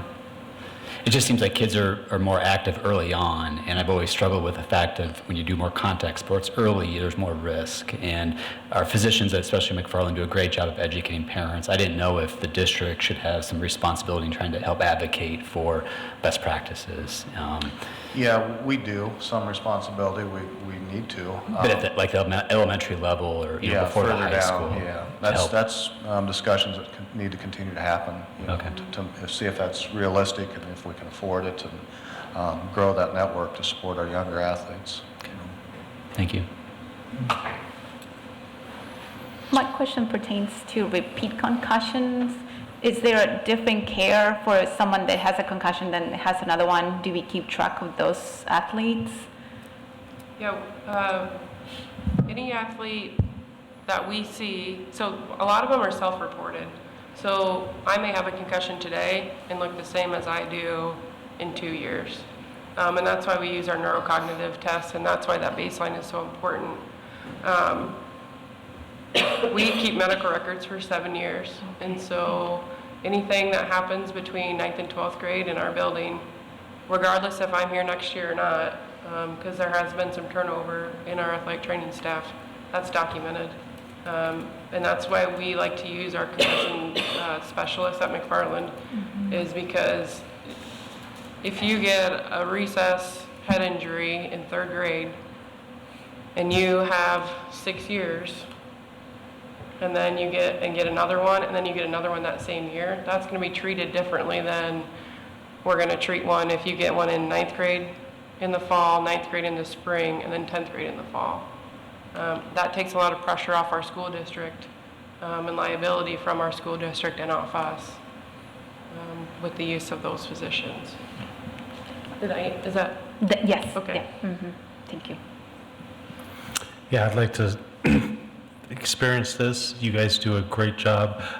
Judge, I want to say you and your coaching staff do, over the years, I've seen really done a great job of helping the kids learn, as along with your staff from McFarland, to be self-aware about being aware of this and educating themselves on it, but taking it really seriously. The coaches take it extremely seriously, and I've seen it over the years. I've had my children experience, concussions.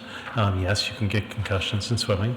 And actually, I won't name any names here, but your services have been provided and beneficial to students who may be injured outside of a particular sport, but they're in sport. So, for example, somebody might have been hit in the head in the band room by a tuba. He doesn't play tuba, but he happened to be in the way of the tuba, but actually got a concussion.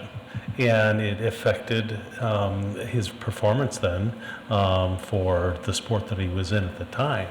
But that's the kind of level of support that you guys are providing. And that's, I have to say, I think that's probably unusual compared to other school districts. And I really want to thank you and commend you for that and for taking it seriously, Judge. I mean, you and your coaches really do. Thank you. I agree. Thank you so much for everything you're doing. I rest easy at night too, knowing that you guys are providing those services and watching over all of our students. We need that. Thank you. Thank you for the information for the board. This, while we have been ahead of the times under the leadership of Judge in dealing with concussions, this will come back next time because it is required that we have a policy. So we will bring it back to our next meeting as an action item. But we really appreciate the information, the thoroughness of your report to help us better understand how you're supporting all of our students and student athletes. So thank you. Okay, thank you. Are there any comments from the public on our concussion protocol? Seeing none, we will go ahead and move on to the Ames High logo refresh.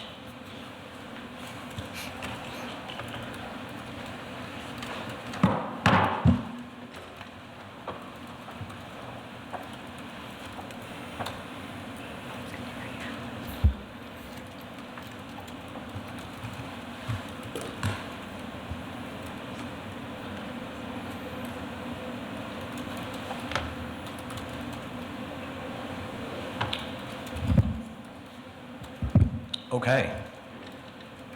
Well, I'm going to offer a warning to start. I have exciting stuff to show, so I hope you're all prepared for that. But before we do that, I'm going to back up and kind of work through the process to get to this point. So, why refresh a brand? And here's an image of our current Ames High logo. Well, it kind of started April, a year ago, when the community approved the bond referendum. And then last fall, we thought, wow, this is probably a really good time to at least assess our brand without making any decision. So through our brand assessment, here's an image of the Ames High brand that is all over the place. And unlike our district, which has a brand and it has standards, and it did that in 2012 in conjunction with the city, that brand is aligned with the chamber, the city, and Ames High has nothing, nor do the rest of our schools specifically. So, real quickly, no brand standards, which allows for that image to happen. No real proper file formats, or none that I have found, and ultimately, as we started looking at this, we realized that all of our buildings could really benefit from this process. So in January, we approved Ripke. Now, Ripke is actually, they're really great, and they're local.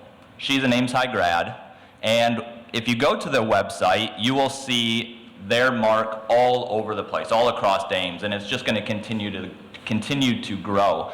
Their portfolio is absolutely amazing, and you see it all over the place, and we'll continue to see it all over the place in Ames. And so they were also very excited about this opportunity. So here's what we set out to do. First, establish a new Ames High logo, and this would include a secondary mascot and then additional options. And then, as we did that assessment and set some objectives, we wanted to establish something concrete for Ames Middle School and then our elementary schools as well. And then once we go through all of that, we will create a comprehensive brand standards style guide that would not only include this work, but the work that was done in 2012 with our district brand. So we sent out a survey to parents, staff, community, asked how they responded to the current logo, the current Ames High logo, and what they liked and didn't like about it. And so here's a couple things that I pulled. The A, it's too simple, it's dated, it's skinny, has a lot of sharp lines. But we also got the feedback that tradition was very strong in Ames. And so as we move forward, we want to honor that tradition, but also take an opportunity to make our logo stronger. And so from the beginning, we didn't set out to change the colors of our school district. We weren't going to change the little cyclones, although that was one of the feedback things that we did get through this survey, that some people didn't necessarily respond so well to that, but that was going to be a beast that was going to be very difficult to change, especially if we just took the little out. I'm not sure we would have succeeded in that. So we decided, we'll stick with that. And so I pulled a committee together that included staff members, parents, and those parents were representative and the staff were representative of all three levels, as this project was going to impact all the levels within our district. And one of the things that came out of that was how people responded to Ames High. And I think part of it is because of a result of the little cyclone. So we have that, but I think people really gravitate towards identifying as Ames High because they may not want to have the little in front of their cyclone. So that was pretty interesting feedback that we got. And so then we gave Ripke the go-ahead to start designing. And then we brought the committee back and we showed them three options. We talked about things that we liked and didn't like about these options, and we also showed it to students, and the feedback was really consistent among all of the groups. So here we go.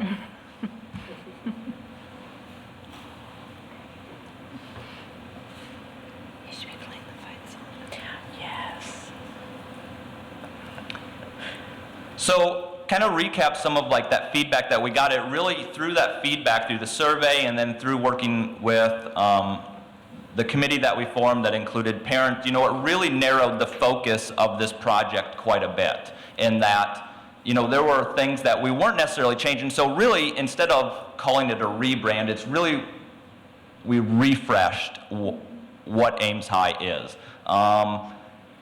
To point out a few things, actually I will in my next slide. Well, I will here as well, so you can keep looking at it. We wanted to keep the A high. That was something that people really responded to and really found value in. So when we brought up the idea of adding Ames to it, people loved it. Not only students, but people within the committee as well. They loved the idea of adding Ames to the logo permanently for the Ames High logo. And I think in some ways it was a way to differentiate ourselves from the other A's. And so, the most closest one is, Ankeny. I mean, this is a way that this isn't Ankeny High, A High, this is Ames High. Additionally, the Cyclone mascot logo was one, we had a couple options, and this was one outside of Superintendent Reisner and I. Everybody loved this one. I was really a fan of the other one as well, but everybody loved this one, and I do too. It looks absolutely amazing. And then the other options just really give us, like I said, options, whether it be through print or apparel. This just diversifies what we can do with this. So I talked on a couple of these already. What this new logo does is it honors the format of our current logo, and we heard that feedback. People love the Ames, and it's much stronger. It's not as sharp as our current one. One interesting thing that did come out of the design process that actually I didn't anticipate was when we brought in the district orange, which I have noted back there, and we put it into this, it didn't work. It was actually too bright. And so Ripke made the decision, and we discussed it into making this orange a little bit darker. And the reason why it works in the district logo is because it has the dark gray next to it, and so it actually doesn't appear as bright as what it is. But this is more orange, and although it could work, it didn't feel like it worked. And so we put all of our grays together along with these two oranges, and both of them will be included into our brand standards. They actually complement each other really well, the orange that they picked. So here's just other options as far as print considerations. I did talk with Sigler as far as embroidery. They absolutely love it, and actually it works actually better than our current one because it is stronger. So it works on that front as well. Here's just a couple mock-ups that Ripke put together. These are ideas more than anything, but it kind of shows how it can look in actual use.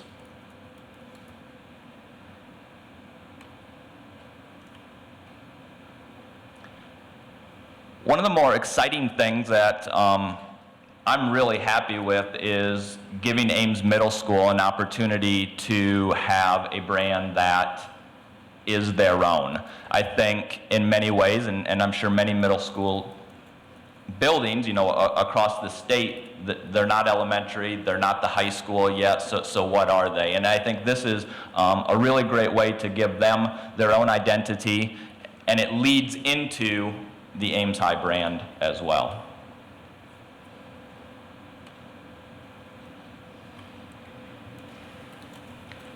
So moving forward, and I talked about this from the beginning, it's going to be a slow rollout, and I think the primary reason for that is because we need to be responsible fiscally. It doesn't make sense for us to change everything in our current building because we're building a new building, and so this is a lead-in into that building. So I don't think we're going to do anything in our current building, so we're going to kind of have a hybrid of these two things. But everything moving forward will incorporate our new logo. And one of the first things, and I'm really excited about it, is, Judge already had this planned before we embarked on this because it needed to happen, was the sign on the back of the scoreboard. And I think that's going to be a really cool visual to drive this logo as far as our official logo at Ames High. And then as far as athletics go, I've talked with Judge. As far as jerseys, it's going to be a natural rollout, his natural progression on jerseys for athletics. And so over the course of the next, say 3 years, then that cycle will be done. Another thing that we're launching later this summer, and I discussed it here at this table, was the online apparel store. So this will be an additional great way for us to really get that logo out and available into the community. I'll have more information on that in the next month, but this summer we are looking to launch that, and this logo will be available for our community. And it'll be another visual for us to, give it to them and really secure it as the brand for Ames High and our other schools. One other thing, the brand style guide, that is something that Ripke has to finalize. I know that they have started it, and it will integrate, like I said before, our current brand along with the work that we have done here. That's what I have. Questions for Eric? No questions. I like it. I love it. I think Ripke Design did a great job. They did our purpose justice. I like it a lot. Thank you. Yeah, I think it looks great. Especially like your enthusiasm about the elementary and middle school. I think they are really going to enjoy and really run with it. Yeah. I know that they have plans already. I don't know what exactly, but I talking with Spencer at the middle school, I know that he is ready to have it.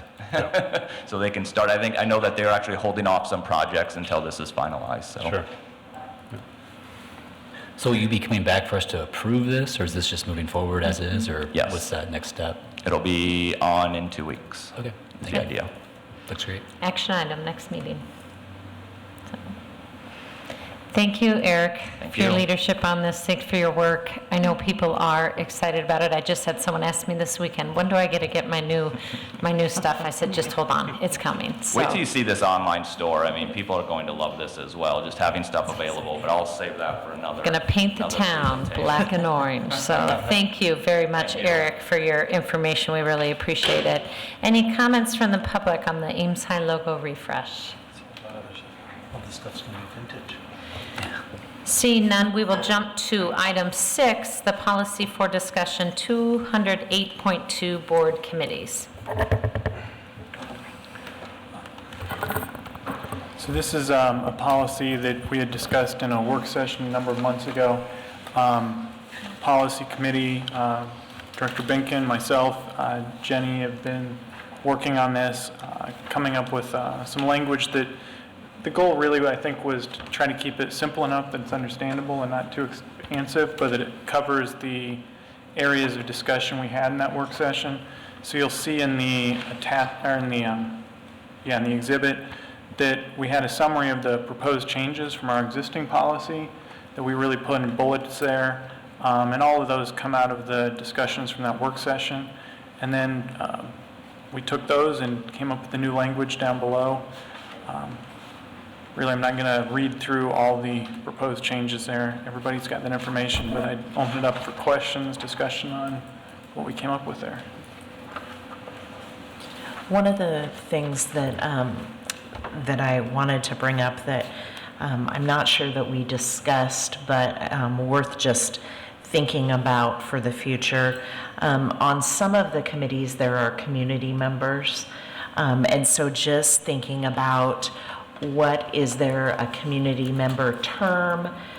Is that, 2 years? I know we've talked about it takes a year to kind of learn the format, get up and going.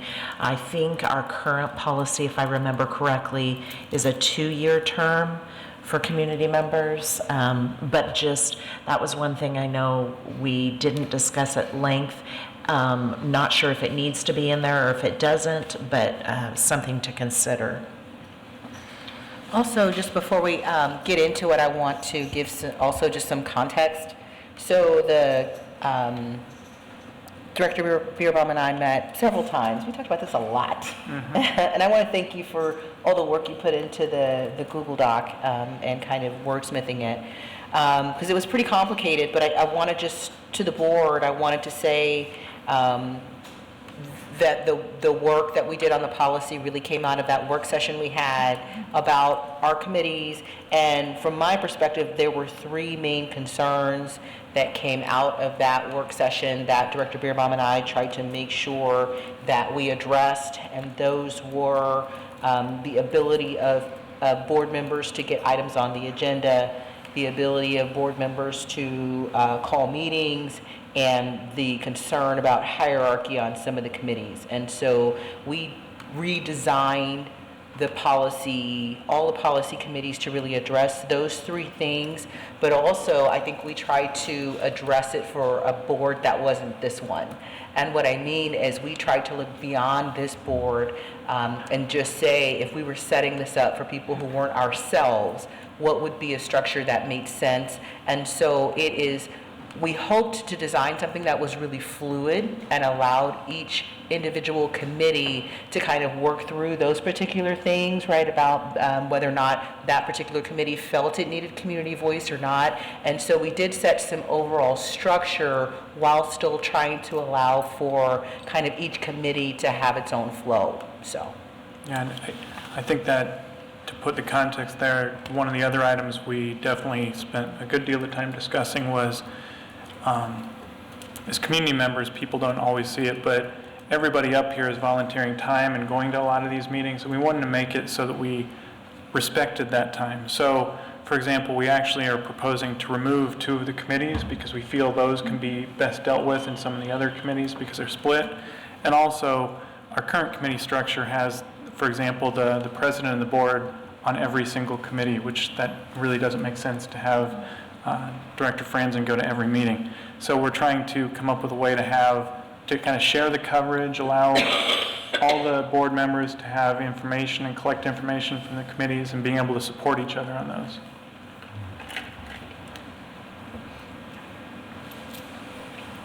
I guess my comment, couple comments. First is just the philosophy around not having a main conduit of the board being able to attend all the different meetings. So I think one of the beauties about having the president can reside at any of those meetings is, as well as superintendent, is there's uniformity across our committees. So the thing that I could see happening potentially is one committee is going down a road that's in conflict with another. And we've seen it even on our committees currently, which kind of begs the point. But anyway, I just think that there's sometimes not alignment at times, and then we could be potentially wasting, board members could be wasting time if we're not going in concert. So in some ways, I like the idea of having the president involved. My other comment is the co-facilitator aspect. So the way I read this is we have 3 committee members, but then one is going to be the co-facilitator. So I'd rather see, I've always viewed our committees as, it's in essence a staff meeting with our board present to provide guidance. It's not the board running the show with getting support from the staff. So the way I read this, it's, I think, changing the philosophy to, is our board doing stuff with the support of administration instead of our administrators setting the agenda, telling us where we need to go, providing their expertise, and having the board facilitate that conversation and provide guidance. So it, just in my opinion, I think it changes it. I think between having the president and vice president, people attend those different committee meetings has worked. But again, I'm just one voice and curious where we can go from here. I think you're absolutely right. I mean, it does change the philosophy. You know, and I think we designed it to do just that. So it is intentional that, because I think the problem that at least we perceived as a committee, also working with Superintendent Reisner, was that the district shouldn't be leading these committees. The committees weren't for what they had been used for in the past, and so we actually did, it is, I guess it is a philosophical shift, and it was on purpose. The point of the co-facilitator, I guess, is it like chairing that meeting, or do they have somehow more rule over the discussion? I see. So no, the point, the co-facilitator point is to make sure that nobody is dropping the ball, Because I think part of what happens is when when everybody's in charge, nobody's in charge, right? And so what the co-facilitator does, at least from the board perspective, is it's actually their job to make sure that the meetings get called on the schedule that the committee agrees on. And when we sit here at the dais, they're responsible for giving a thorough report to the board and to the community. So that's really all they do. And the other board members are also able to do those things. It's just someone's responsibility to make sure it happens. I really think the important piece to making this work is the report out to the board. I can't stress that enough, because if we are going to have these committees and have the fidelity of the information coming back to the board, that really has to live with the board members reporting back. And so what I don't want to see happen is that we are having staff come repeatedly to the board table and also attending all of these meetings. So it's really, the onus is up to the board on making sure that you are communicating and that people are aware of what's going on in these committees. Or really, we are going to ask staff to do double duty, and I don't want to see that either. Well, and that again, to Luke's point, because you're absolutely right. I mean, that was the reason, that's one of the reasons for the intentional shift, because even if we assign a staff member to kind of facilitate the meeting or lead the meetings, the staff doesn't report to the board, right? And so I think we are trying to kind of build in that accountability from our perspective to kind of hold our end up and just to really be more engaged in partnering with the district. And I think we all agreed that was really just a fair way to make sure that at least someone was accountable. And I'd like to thank the policy committee on doing their work. I think you did bring in the majority of everything that we talked about in our workshop, the 3 items that you talked about there. You know, this is something that I've been speaking about actually for almost 4 years now. Yes, it's clearly a philosophical shift, because these are board committees. These aren't administrative committees, because the superintendent, the board hires her, or he, to manage and run the district. She can appoint as many committees as she wants to do whatever they want and report back to her and then report to the board. But these are board committees, and as such, just like this board meeting is open to the public, those board committee meetings are open to the public also. We have to put out notices, public notices, before those meetings, and the public can come to those meetings and speak and listen to what is going on, because again, it's a public meeting just like this is. So it is a philosophical change, and it's something that I think is going to benefit both not only the board's functioning, but also the administration in us moving the district forward. I do have a few things that I'd like to suggest that we maybe tweak a little bit, and first of all is related to that transparency and opportunity for public comment. Currently, and in the past, some of our committees have allowed members of the public to make comments at the committees. Unfortunately, it's not consistent. So one committee will allow it, another committee doesn't. Or one committee will allow it at the beginning of a meeting, another committee will allow it at the end of a meeting, which is kind of useless, because then the meetings are over and why bother making a comment. So what I would like to say, and I can share this language with anybody before our next meeting when we vote on these things, is to add, following the call to order and approval of the agenda of each meeting, a public comment period shall be on the third item on the agenda and allow comments, blah, blah, blah, for the community to make a comment. That allows for members of the public to come and make comment only on items on that agenda. It's not like a public forum where they can come and talk about anything. It simply allows them to make a comment for something that's going to be on that committee meeting's agenda. The other Director item- Rosser, before you move on, where are you on the document? Where? No. Okay, No, so okay, this because is- that's not, you're saying that's here or that's not here? It's not. Okay. Yeah, And this so is- what you're suggesting is that we Add. add in, you would like to see a public comment section Correct. before the agenda starts for every committee meeting? Is that what you're proposing? Correct. Okay. Yep, yep. And I've got a couple others. The other thing is actually was commented about by our Superintendent Risner regarding specifically putting in a statement that says the board shall appoint non-board members to the committees determine their terms. So this is a broad statement that says, based on the recommendations of the of the committees, then the board approved those. So let's say Equity Committee recommends 2 individuals that are going to serve for 2 years on that committee, then that comes as a recommendation from the committee, and then the board approved those appointments for the next year, or for the next 2 years. So that's number 2. So you're saying a 2-year term? Yes. Did I say that? I think at the end, No, to determine how long it's, so it could be 2 years, could be 4 years.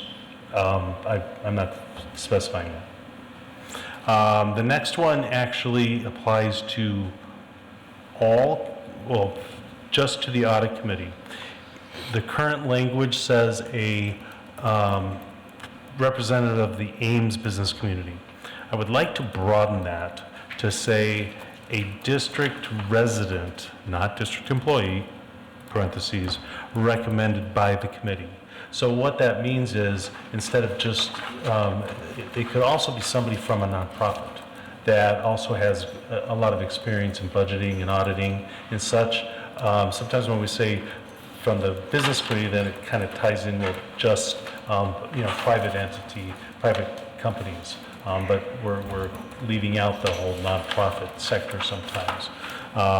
Although I will have to say that one of our current members of the committee is from a nonprofit. So that's good, but I just wanted to clarify that so that in the future, people can understand that. And then my second from last recommendation. I'm sorry, what was that language one more time on that one? I'll give this to you, you don't need to write it down. The next one is specifically in relation to, I think it's already in the equity, the reference to the 2 persons per committee, committee member or community members, but also add it to facilities. Pebble, it already exists, but also add it to the teaching and learning. Here, specifically saying we should have 2 members of the district, not just community, but members of the district, because we do have the district, has boundaries that, could be a little bit different and could change over time. Okay, they could go outside the city of Ames. And then lastly, my question, this is more a question than an addition. Regarding the TLC, we cut out all of the principals, middle school, high school, and teachers. Is that something why was that changed? We discussed that in the TLC, Yeah. and it was more of an interest of pulling them out of school repeatedly for different committees. That's what I thought. So it was a respect of their There have been a lot time. of complaints about the Yeah. amount of time. Getting principals are out subs of their and buildings. the kids, Yeah. teach So it that. was purely respecting their time. That makes a lot of sense to me. And you know what, I agree. I just want to make sure that was And the part of idea would be that the secondary and the elementary directors are bringing the information from those bodies. Okay. The other thing, and Superintendent Reisner brought it up earlier, one of the things we tried to do with this policy is, and you'll see how we're talking like a yearly review of discussing the committee's purpose and how's it, the idea would be to make it flexible, so for each of the committees, if the Teaching and Learning Committee finds that having the executive directors, maybe they would like to have somebody else, they could. And the same with the community members, really. What Superintendent Reisner kind of pointed out is, based upon how the committee's work that is being done, maybe you temporarily want to bring in some community members or some staff for 6 months for a specific topic, making it so that we don't put language in the policy that precludes her from doing that type of work, but instead keeps it very general. The other comment I'd make, and this kind of jumps back to what Luke had mentioned, but I realized we hadn't really talked about it. Ensuring the alignment and the president involvement. One of the things that we spent some time discussing is by saying that there are 3 members of the board on each committee and reducing the number of committees to 6, what we're hoping to do is massively increase the alignment. The idea being make it so there are multiple board members that overlap so we don't end up with just one member of the board that knows what the points of alignment are, but maybe there are multiple. And to start, perfect world to me would be you're in a committee like the facilities committee and you have some people there that bring up a point from another committee meeting. And we'll have to see how that proves out. I know one of the things we're doing, and we've discussed it a little bit, but it still isn't quite there yet, we're really going after some electronic systems that allow us to have better records of the committee meetings before, during, and after, that I think will make it much more digestible, not only to us, but to the public, what's happening in the committee meetings. I'm hopeful that'll also help with the reporting, because I know myself, there are often times where I don't quite know what has happened in a committee meeting because it hasn't either been reported or I haven't been able to digest the notes, and we're hopeful some of that will go. Now, I fully understand and expect that, you know, if we approve this policy, I would hope that a year from now we review what we've done and see are there refinements we need to do, are there things maybe we need to bring back or change. But I just want to bring those up because we definitely are trying to ensure some of the alignment and how we can manage those type of things. I also really like the mechanism that we built in for that review, that self-reflection. And so what I'm wondering is, so all the feedback, I know we may not be done yet, but the feedback so far has been really helpful, so we'll take all this back and kind of look at it again. I will say that I am sitting here today, I don't know if it makes sense, I don't know if I feel comfortable building in a community a community member involvement in every single committee. So when I started on the board, I don't know, 2 years ago or however long it's been, and I was on the equity committee, and I think we wrote in the policy that there were going to be community members as part of the equity committee. I don't know if where the equity committee is at now and what it needs to be doing, that's super helpful. I really supported the idea of it, but in reality, it was such a monster. It was so difficult. I think we had an 11-member committee. It was so difficult to get people together. It was difficult to find a time. We had tried to increase teacher voice, and what ended up happening is we were actually excluding people. Because people couldn't come or they couldn't get out of the classroom or whatever it was. And so we were actually narrowing the perspectives we were getting rather than broadening them. And so I like the idea of being able, and plus the commitment. Like, I think we asked people to serve. Some people we asked to serve for a year, and some people were like, oh my gosh, I can't commit to that. So the idea that we can ask people to serve for 2 years, again, I think we're inadvertently silencing some voices. I really like the idea of having kind of that ad hoc structure. I don't know if that's the right word, but for each committee, whatever the work that committee is doing, if it believes it needs outside voices, it has the freedom and flexibility to bring them in. And I think that we felt that because we couldn't solve every problem, we couldn't foresee what each committee might do.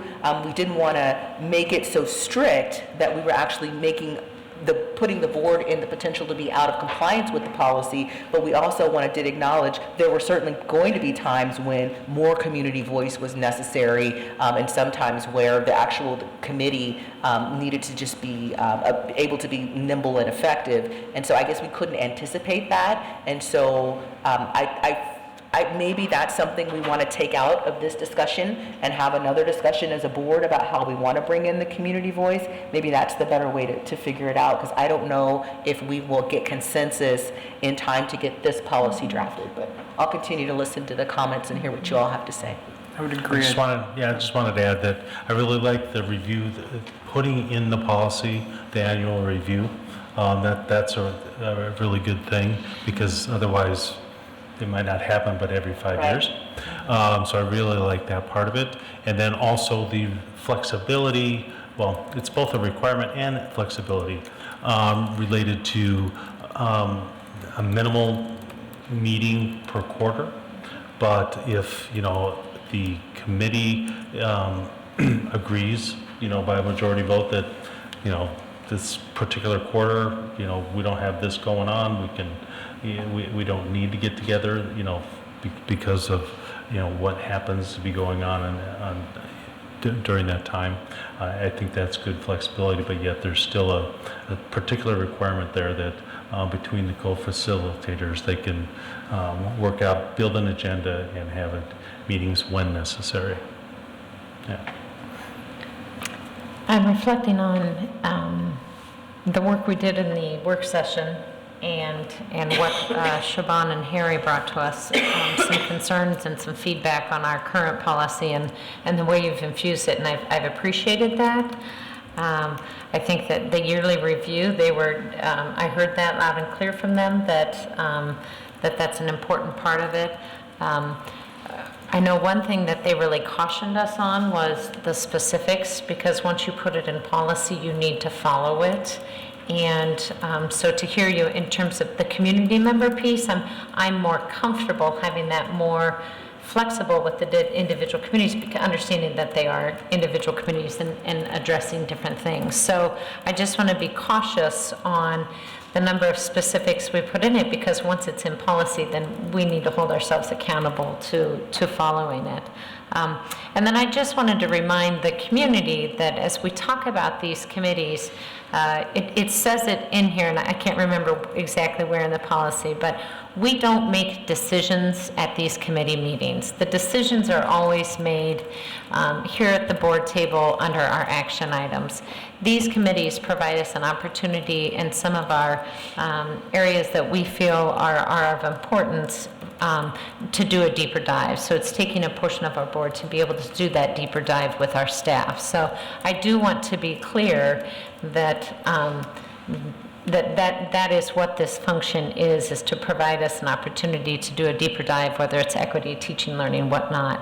The only other specific thing I was going to suggest that for the policy committee to discuss with Superintendent Reisner is I notice all the committees have at least 2 staff members or district representatives, but the equity committee, I'm wondering if we would consider it as, at least initially, as Dr. Jones kinds of navigates it, to have the superintendent be on that committee initially, and certainly at the yearly review as you go through identifying, because it's new, and so how is that a part of the vision? Obviously, you and Dr. Jones are going to be working together, but just something for you to consider and discuss. I thought you were on it. You're not on it? I thought I was too. I thought you are. All right, I we'll put that in see there. it. I did too. Yeah, okay, we'll put that, that was just an oversight. Okay. Yeah, she's on it. Okay. I That's all I didn't had. catch that I wasn't, Nice work. but- I know that you both worked a lot, very hard on this, so thank you for dedicating the time to it. So any other comments, feedback, questions for Directors Bierbaum and Benken? I do. For the Facilities Committee was actually chartered as an ad hoc committee. It was never intended to be a permanent committee for the board. It was intended to deal with the facilities master plan, and once it was completed, it was going to be dissolved. So it sometimes gets crossways with PEPL because Yes. we're really using the same types of resources at times, but then the development of it. So I guess I would be not supportive of having the Facilities Committee within the policy for to go forward. Just runs counter to that. And I guess my next question is for Superintendent Reisner. From an operational standpoint, what are the benefits that you see to this proposed policy, but then also what are the burdens? One of the burdens is what you just brought up. I think both Jerry and I feel like the PEPL committee and the facilities committee, the alignment isn't there that needs to be there, and it really needs to be one or the other, because we're really struggling with that and how that works operationally. So Jerry and I both would really support combining those two, or eliminating one or the other. So eliminating the facilities committee, because I think you know the challenges that we face. And the reason we had the facility is because we were meeting every 2 weeks to really deal with big project-specific needs. So reviewing change orders, dealing with subcontractor issues with our construction manager. So it was a good idea, I think, to have for our elementary projects, but then also I think to get through the high school, I think having that committee in place would be important. Sure. But I think that my recommendation to that would go away once the high school is done. And I appreciate your question and giving me a minute to talk about what other, I guess, challenges or worries that I would have.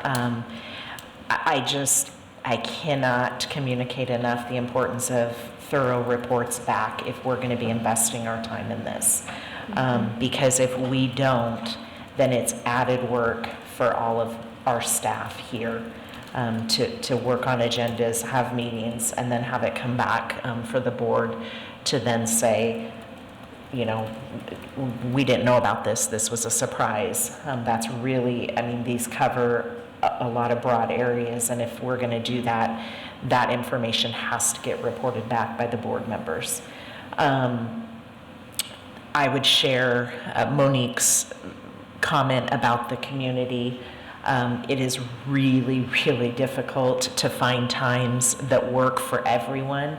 And so with this number of board committees and the time that we're going to put into this, there are a lot of 7 a.m. meetings or 5:30 meetings. And so some of us that are serving on all of them, that can become a long day, and then, you know, asking people to stay late at night. So we have to really balance our staff's working hours and what's reasonable when we think about having community members on, because most community members work during the day, so it's tough for our staff to then work around those schedules. So I worry just from the standpoint of what that process slowing our need to move forward with things, and it slows it down in trying to schedule those meetings. So I think those are some of the fears I have. In theory, if it works, that we're getting really good, thorough reports back to the board, and the committees are operating in their lane. I could see it being a great communication tool and keeping the board updated. It's hard if you're on a PEPL committee to have the PEPL committee cross into the curriculum and instruction realm and start discussing what our philosophy on, you know, how we implement PE. And that does happen. So we really need to, as leaders on those committees, keep people within their lanes. So those are some of the challenges I think that we face, but I think we'll get better and better at it, and we'll work through the process of the reporting back. Are you supportive of this?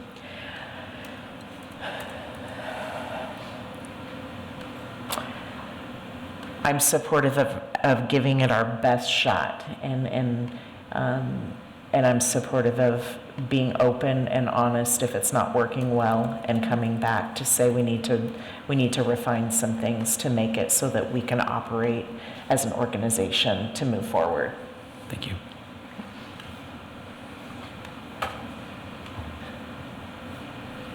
Any other questions or comments? The part that I was wondering about, I don't know if we should add it to the policy. I don't think it's, I wonder about the board facilitator. I had thought that maybe the board members in the committee could take turns giving an update, because I think what if, then everybody is on it. It's not just one person's responsibility to do it every The board, I'm sorry, is the board and the community, is that, or the committee? No, just the board member. The update. The update to the board. Gotcha. One of the things too that I was wondering, and we talked a little bit about it, was would it be beneficial to create some type of template so that everybody is reporting back with some of the same key points?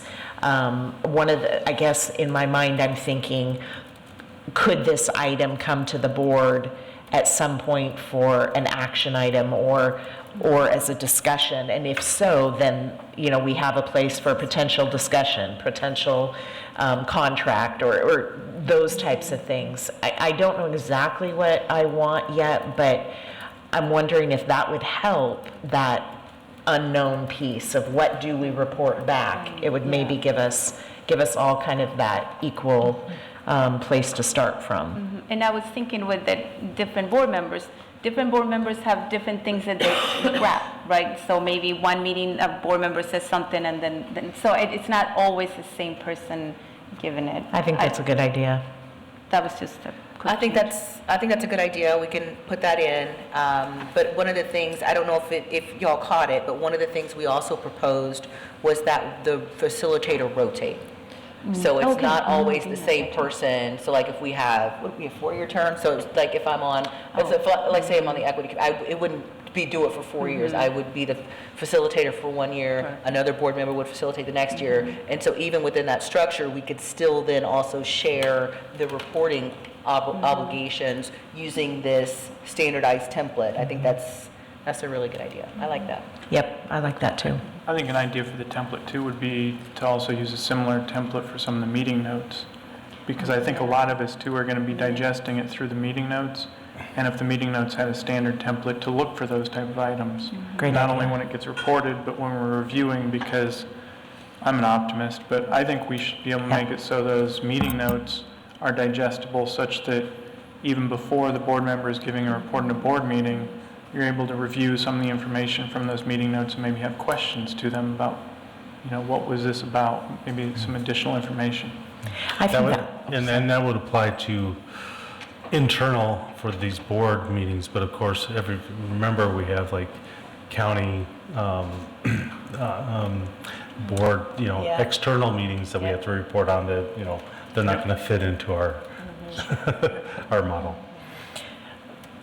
We can probably work that through Simbly, the new board meeting, that tool that we're going to use. It has all of those meeting points that I think we can work through that. That'd be great. So JD and I can work on that. Any other? I have a question for Luke. So Luke, you said you thought we should get rid of the facilities committee? As on the policy. I mean, I think there's value having the facilities committee as an ad hoc through the high school project.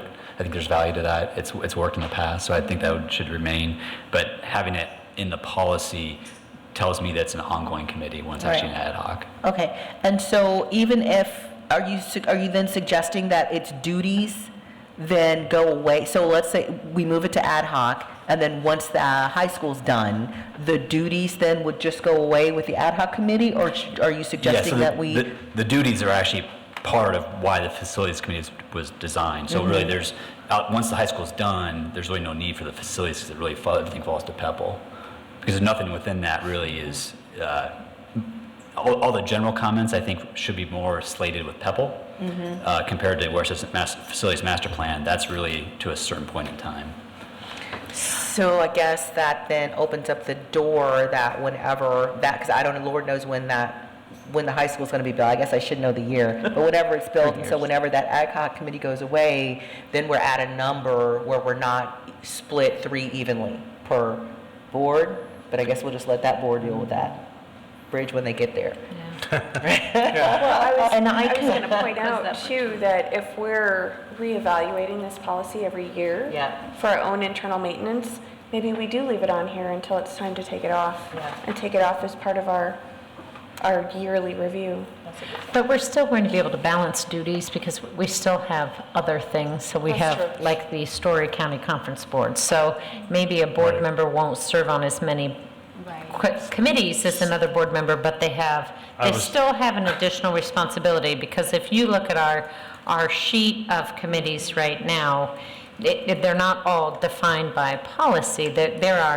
Maybe there are areas of responsibility as individual members, and then this would be then our guiding committees, so. That's a good point. Dr. Franzen, you just took the words right out of my mouth, because I was going to point out, you've got the city and county conference committees, you've got IA, ASB, items, there's something else. Foundation? The foundation.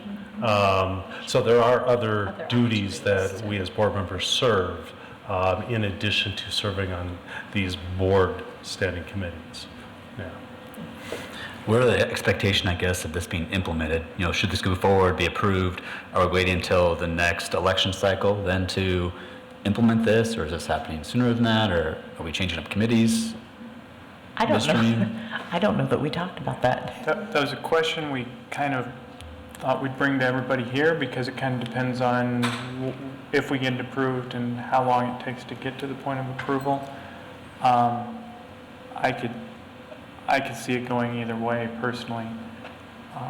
Personally, the thing that I like the most about it, that I think would be interesting to have happen sooner rather than later, is the 3 people on each committee that does not require the president to be one of those 3 people, just to make it so people have a better understanding of what's going on, and also the reporting. So in a way, if we adopt this policy this summer, we could effectively start doing some of the existing committees the way we're saying we're going to, without having to shift people around. I don't know, that's a good question.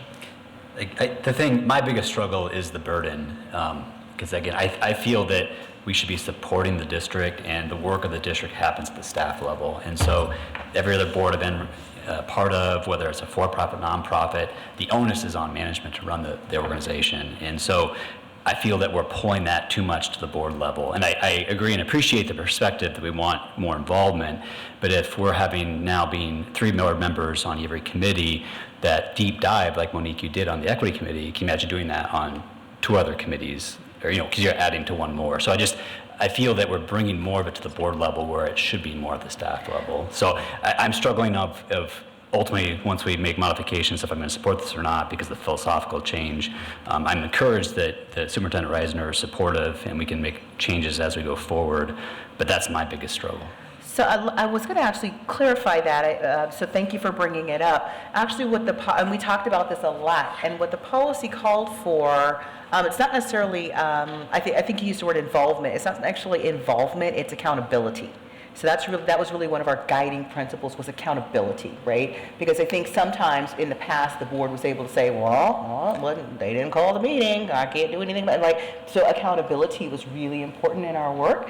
And we also understood that I think some board members want to be more engaged than others. And so we set it at 3 because we have the quorum bar, and it's up to 3.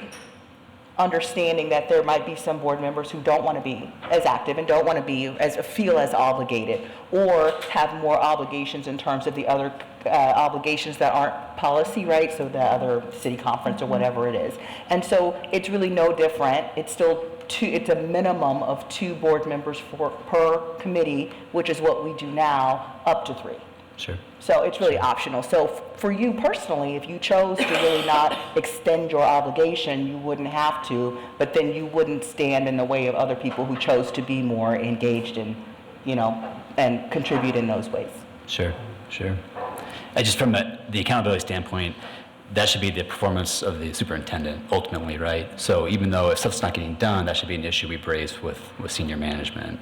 So again, I think we should have a different philosophies, which is fine, but. So can you help me understand how is she accountable for the board? I don't understand that. I mean, she's the one that we employ, and so Right. if stuff's not getting done, so if we're wanting to meet at committee levels, it's not happening, it should be part of her performance evaluation. And so it's just this feeling that we're taking more stuff to the board level where we're volunteers, we're not experts in the field, where it should be staff members working with staff members to develop these things in concert. But ultimately, it's Superintendent Reisner, the one that has to make sure things get accomplished. By having one more board member, I just feel you can't take as big a dive in having this work like you did on the equity committee more widespread. When we all have expertise in certain areas that we can be, I'm not going to be nearly as influential at all on certain elements of our committees because I don't have that experience. So that's where I think we leverage the characteristics or our experiences that we have to hopefully be a better board and more cohesive. Oh, I agree, and that was why we designed the policy to hopefully to have these conversations, to have more of these conversations, because I think they're super useful. When we were thinking about, okay, so let's say there's a committee, let's say it's the facilities committee, and we need 3 board members to serve on it, that we would have a conversation and really talk about what are our strengths as a group, who can really contribute here, who wants to serve on it. There might be a committee that, and let's say it's equity, right? There might be 4 people who want to serve on equity. You know, I would, in that opportunity, back away because part of what I want to do is facilitate the opportunity for other people to be involved. So really, I think what we hope to do with this policy was to engage in an ongoing conversation with each other and with the district. Part of what we did with Superintendent Reisner was have a conversation about what the equity committee will look like going forward. And one of the things we knew is because of the transitions that she is wanting to put forth in her administration, the best thing the equity committee could do was take a step back and really move into a supportive role. And that's part of what this kind of yearly review experience will look like. I mean, I said that in a nice way, though. Like I didn't say. I thought I just said it in a nice equity way. committee get lost. I mean, no. Kind of sounded like. No. But I mean, and that was the discussion. yeah, we had a conversation about what can we do to be helpful, and it would not be in the new equity director's best interest to continue to do that kind of project where we're engaging the community and the staff, because what Dr. Jones needs to do is to assert his own vision. And so the equity committee can best serve the district by being supportive. Does that make sense? Sure. And so, I mean, I think that what I hope we built into was just the opportunity to have conversations about what was best. I think Alan and I had to make a couple of assumptions, and some of those assumptions would be that everyone would be reasonable. There's definitely an assumption in here, yeah, that, to Luke's concern, that it's not that those board members on that committee will then completely drive the committee and what it's doing, the depth of it, like lead to more overhead for the district. It was more a way to share the information. Now, a question I might have for Superintendent Reisner is, based upon this and the experience you've had in the last year with the committee structure we have, do you think this type of policy leads to more or less load on staff? Because we're removing some of the committees, and I think we're trying to clarify the reporting structure a little bit. I think what you just said was the key. The clarification is really helpful. So I think that's what's going to really help, that clarification, and also the condensing of the committees and the focus and kind of, but that clarity piece I think helps all of us. And I think that's something we should keep in mind is if we move forward with this, is maybe not even yearly, but just continually on each committee, making it so that we are taking into account that concern of, are we adding additional involvement and expectation on the board members and on the staff that maybe is unwarranted at times? And I really love what Director Benkin said about the equity committee this year, really kind of stepping back and letting the staff take the lead. It would be my expectation that all of these committees would have that kind of waxing and waning there of going back and forth as needed. Yeah, I like that too. Yeah, I'd like to just point out that actually it's going to, in many ways, reduce the workload for because under our current structure, it's the administrators that are responsible for staffing it, for calling the meeting, for making sure who's available for the meeting to schedule it and stuff like that. They're doing all of that. It's going to be a little more, shared. Okay, issue. I don't know how that'll be different. Well, I mean, right now, because there's more committees, that was one of the things, is that we reduce this number But of I think committees. we still are responsible, right, for making, if not. Correct, but that's the way it is now. No, but I mean, that's still going to be the way it is. Correct, but that's the way it is now. Nothing's changed in that manner. Right, so I thought you said And it when was we get gonna back ease to the the load. point of accountability here, is that it is important that we as board members sit here in front of the voting public and be accountable to you. You have elected us. We are accountable to you.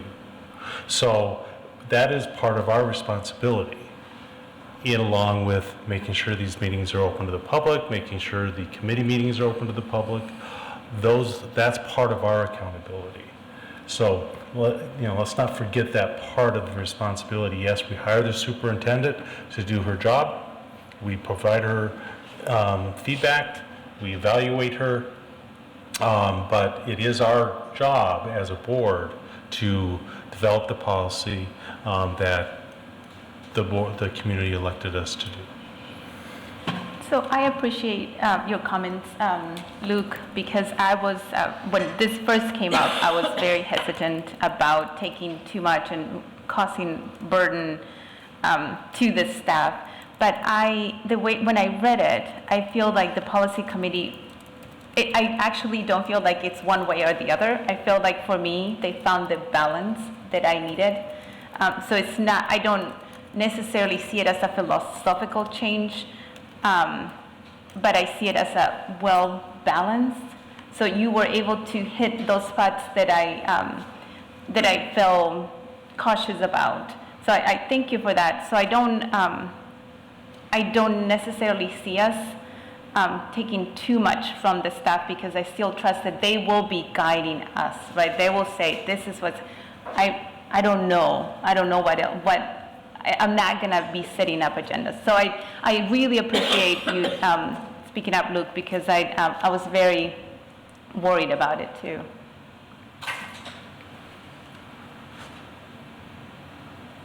Any other comments people have? It's been a great, robust discussion, so thank you. There has been quite a bit of feedback provided to the policy committee. I will look that we can bring this back for another discussion, or we can bring this back as an action item. I'm feeling like we're closer to an action item than we are a discussion item, but I will respect I guess, if you all believe. What do you want to do, Superintendent? Yep, I was just trying to see around to make, I know I was ducking, and I did send both of you an invite to maybe review it this week again, but if we don't have time, that's okay. You did. Whenever, but could we review it and then make a decision after we review it again, whether we bring it back for a discussion item or whether we need it, or we think it could just go to action item? So if it went to action, it would have to go the next meeting? Not necessarily. Okay, because I feel like it could go to action, but I don't know if I'm ready for it to go the next meeting. I feel like a lot that's been said, I would like us to be really thoughtful about it. I would too. I want to take some and think about it. I don't know when we're scheduled to have our next, I know you said you sent one, but I mean, I feel like I want to think about it and really, we've been really thoughtful, I feel like, throughout the process. And Yep. Yeah. I was hoping maybe we could have a discussion soon, just because it's fresh, and then if we wanted to take some time then to tweak it a little bit, but I'm open for thinking first and then meeting. You just let me know, and you can both email me and think about it. Okay. Yes, I think we can take our time. My point was, we'll just have to decide at one of the upcoming agenda settings whether it goes to discussion item or an action item, so. Well, even if it is an action item, and at that point, if we feel like we're not comfortable with it, we can table it too. Yeah. Good point. All right, well, thank you very much for a good conversation about it. And any comments from the public on this policy that we've been discussing tonight? Seeing none, we will go ahead and move on to board committee update. Does anybody want to, I know we had one update in there, any other updates we would like to provide? Yeah, I'll just point out that I know there was a long thing in there about the county conference board. There was 2 meetings, and basically in those 2 meetings, we approved the assessor's budget for 2019-2020, and I'll point out, there was a discussion to consider the possible increase in the frequency in which they do assessments in the county. That carried over into the second meeting, because normally there isn't more than one meeting. But the decision was at that time not to pursue that any further. Now, again, that discussion would not have affected City of Ames residents. That would have only affected the rest of the county. And then lastly, Pebble minutes didn't get in to this agenda, so we'll... Yep, I was going to say, let's talk a Pebble We'll at the talk about it next later. meeting so that Right. you have the minutes in that's the dynamic of this. When we have a committee meeting that meets on a Wednesday, it's pretty difficult for our staff to turn those minutes around for the agenda packets on Thursday. So we will push the Pebble discussion to the next meeting. Any comments from the public on the board committee update? Seeing none, we will go to the public forum. Mr. Jacobson.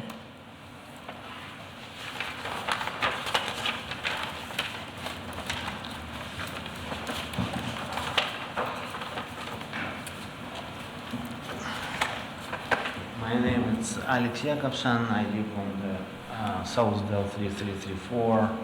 I have 2 kids in school community district right now. So, Mr. Jacobson, can you use the microphone? We're getting hello? a hand motion from behind you that we need to thank you. On April 2nd, I got email from Iowa Public Bureau information. I wasn't sure if I able to use it because it was just opinion.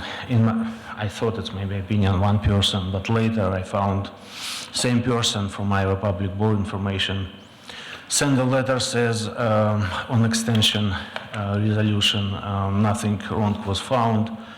So and I want to clarify. I didn't ask Iowa Public Board information to found something wrong. I just tried to fill the resolution. So, and why they extended, because they found information what's provided from the district wasn't true, and I provided proof it wasn't true. So now I want to address to Mr. Birbaum.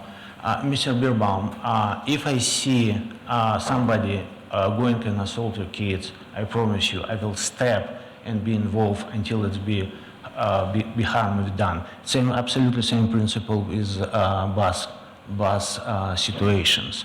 So it's nothing else. I just believe like a parent, like a person, like a citizen. When I see such a harsh event, I should be involved and I should prevent kids be harmed, include your kids or anybody else. So back to the letter I got from the Iowa Public Board information. It says, I'm sure both sides have, it's part of them. I'm sure both sides have mistakes and have legitimate criticism on each other. So, Mr. Birbaum, I like to learn my mistakes and I like to speak about what board mistakes. So I believe I send you, I already asked you by email, so I'm waiting for your response. So please respond how and where we can talk about mistakes I did and board it. Thank you. Thank you, Mr. Jacobson. We will go ahead and move on to consent items, and I will entertain a motion. So moved. Second. Moved by Rosser, seconded by Perez.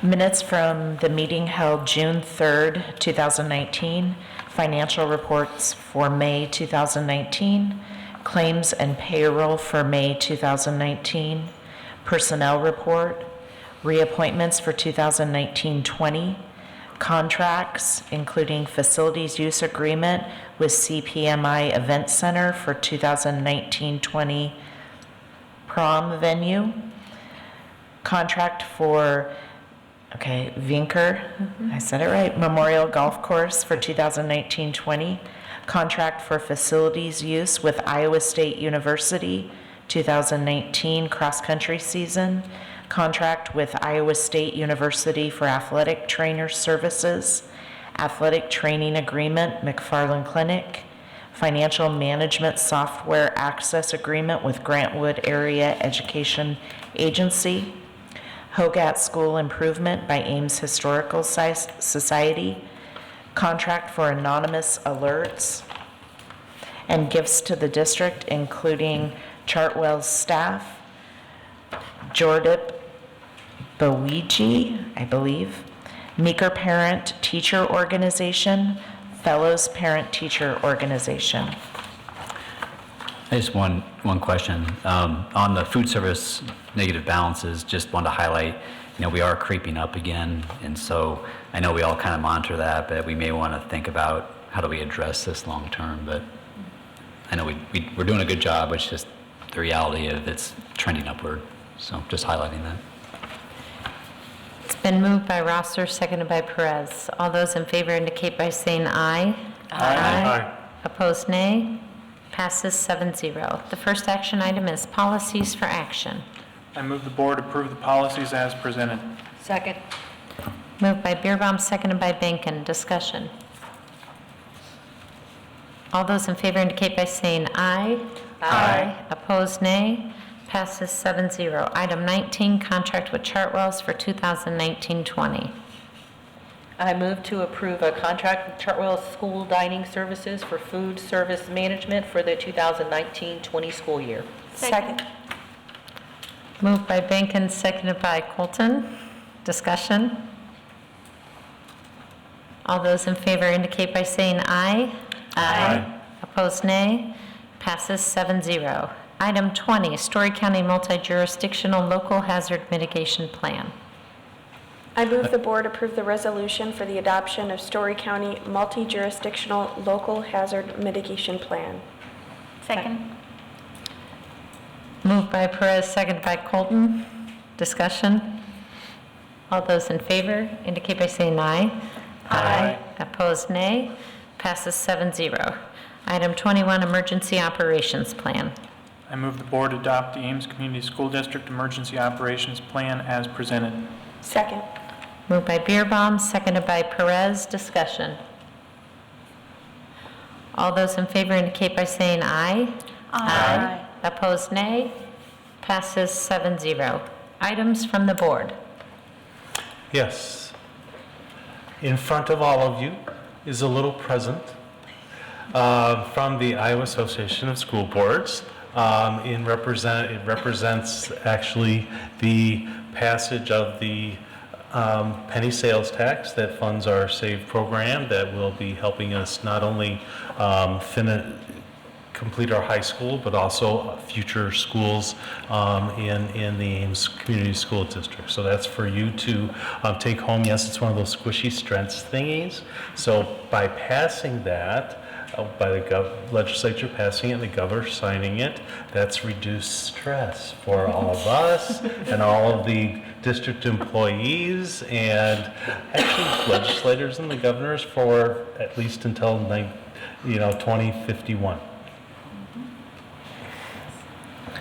I didn't mention it during our discussion, but I just want to thank the policy committee for their due diligence and thinking through that. The discussions are always very helpful, and again, I appreciate their thoughtfulness in bringing that forward.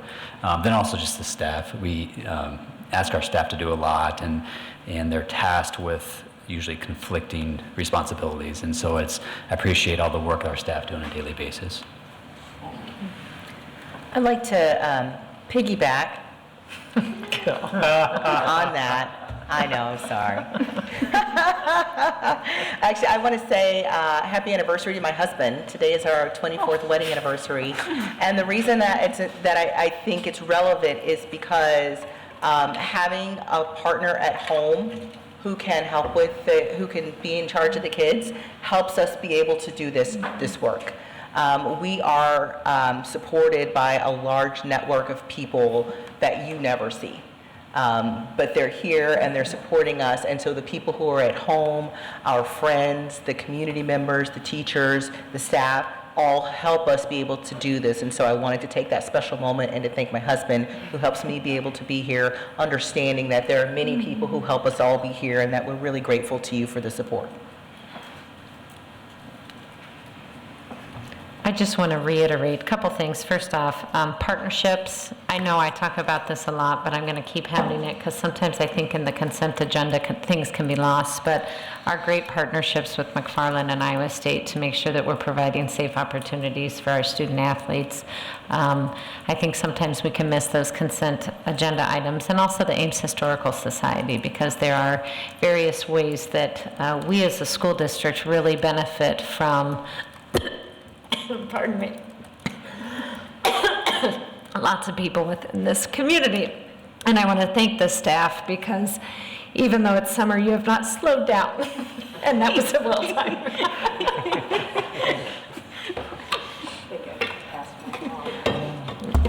Any other comments? Items from the superintendent. Can't follow that up. I just wanted to, I know most of you know, but I have a new administrative assistant, so JD Mitchell, and he's here tonight. He'll be at the board meetings, so that'll be a nice support. So thank you. This is a late one. Usually we don't go quite this long. The second thing, I wanted to point out that we now have a welcome desk out there where people check in, and I know we talked about this before, but one thing I'm really excited about is for the summer, we have 2 students that we have hired to man that desk. They'll be doing some work with Chris. That's great on-job training. They're students who are in our, I believe they're both in our BEC program. With Vicki Hales, interested in business and accounting type activities. So this is a great partnership with, for us to use our students, and I've had great feedback. They're doing a great job, so it's exciting. And those are the 2 things I'll report on, so we can get out of here tonight. Board planning calendar. We shift into the next year, so the board planning calendar will shift ahead, so I don't know if we have anything to emphasize for next meeting. They're just real quickly, no, I don't, but JD and I will be working on, or JD will be working on down later this week. He'll work on sending out invites for next year's board meetings so that we can get those updated. Okay. You didn't know you were. I'll entertain a motion to adjourn. I move we adjourn. My second. Perez, moved by Perez, seconded by Beerbaum. All those in favor indicate by saying aye. Aye. Opposed, nay. Passes 7-0. Good night. Discussion.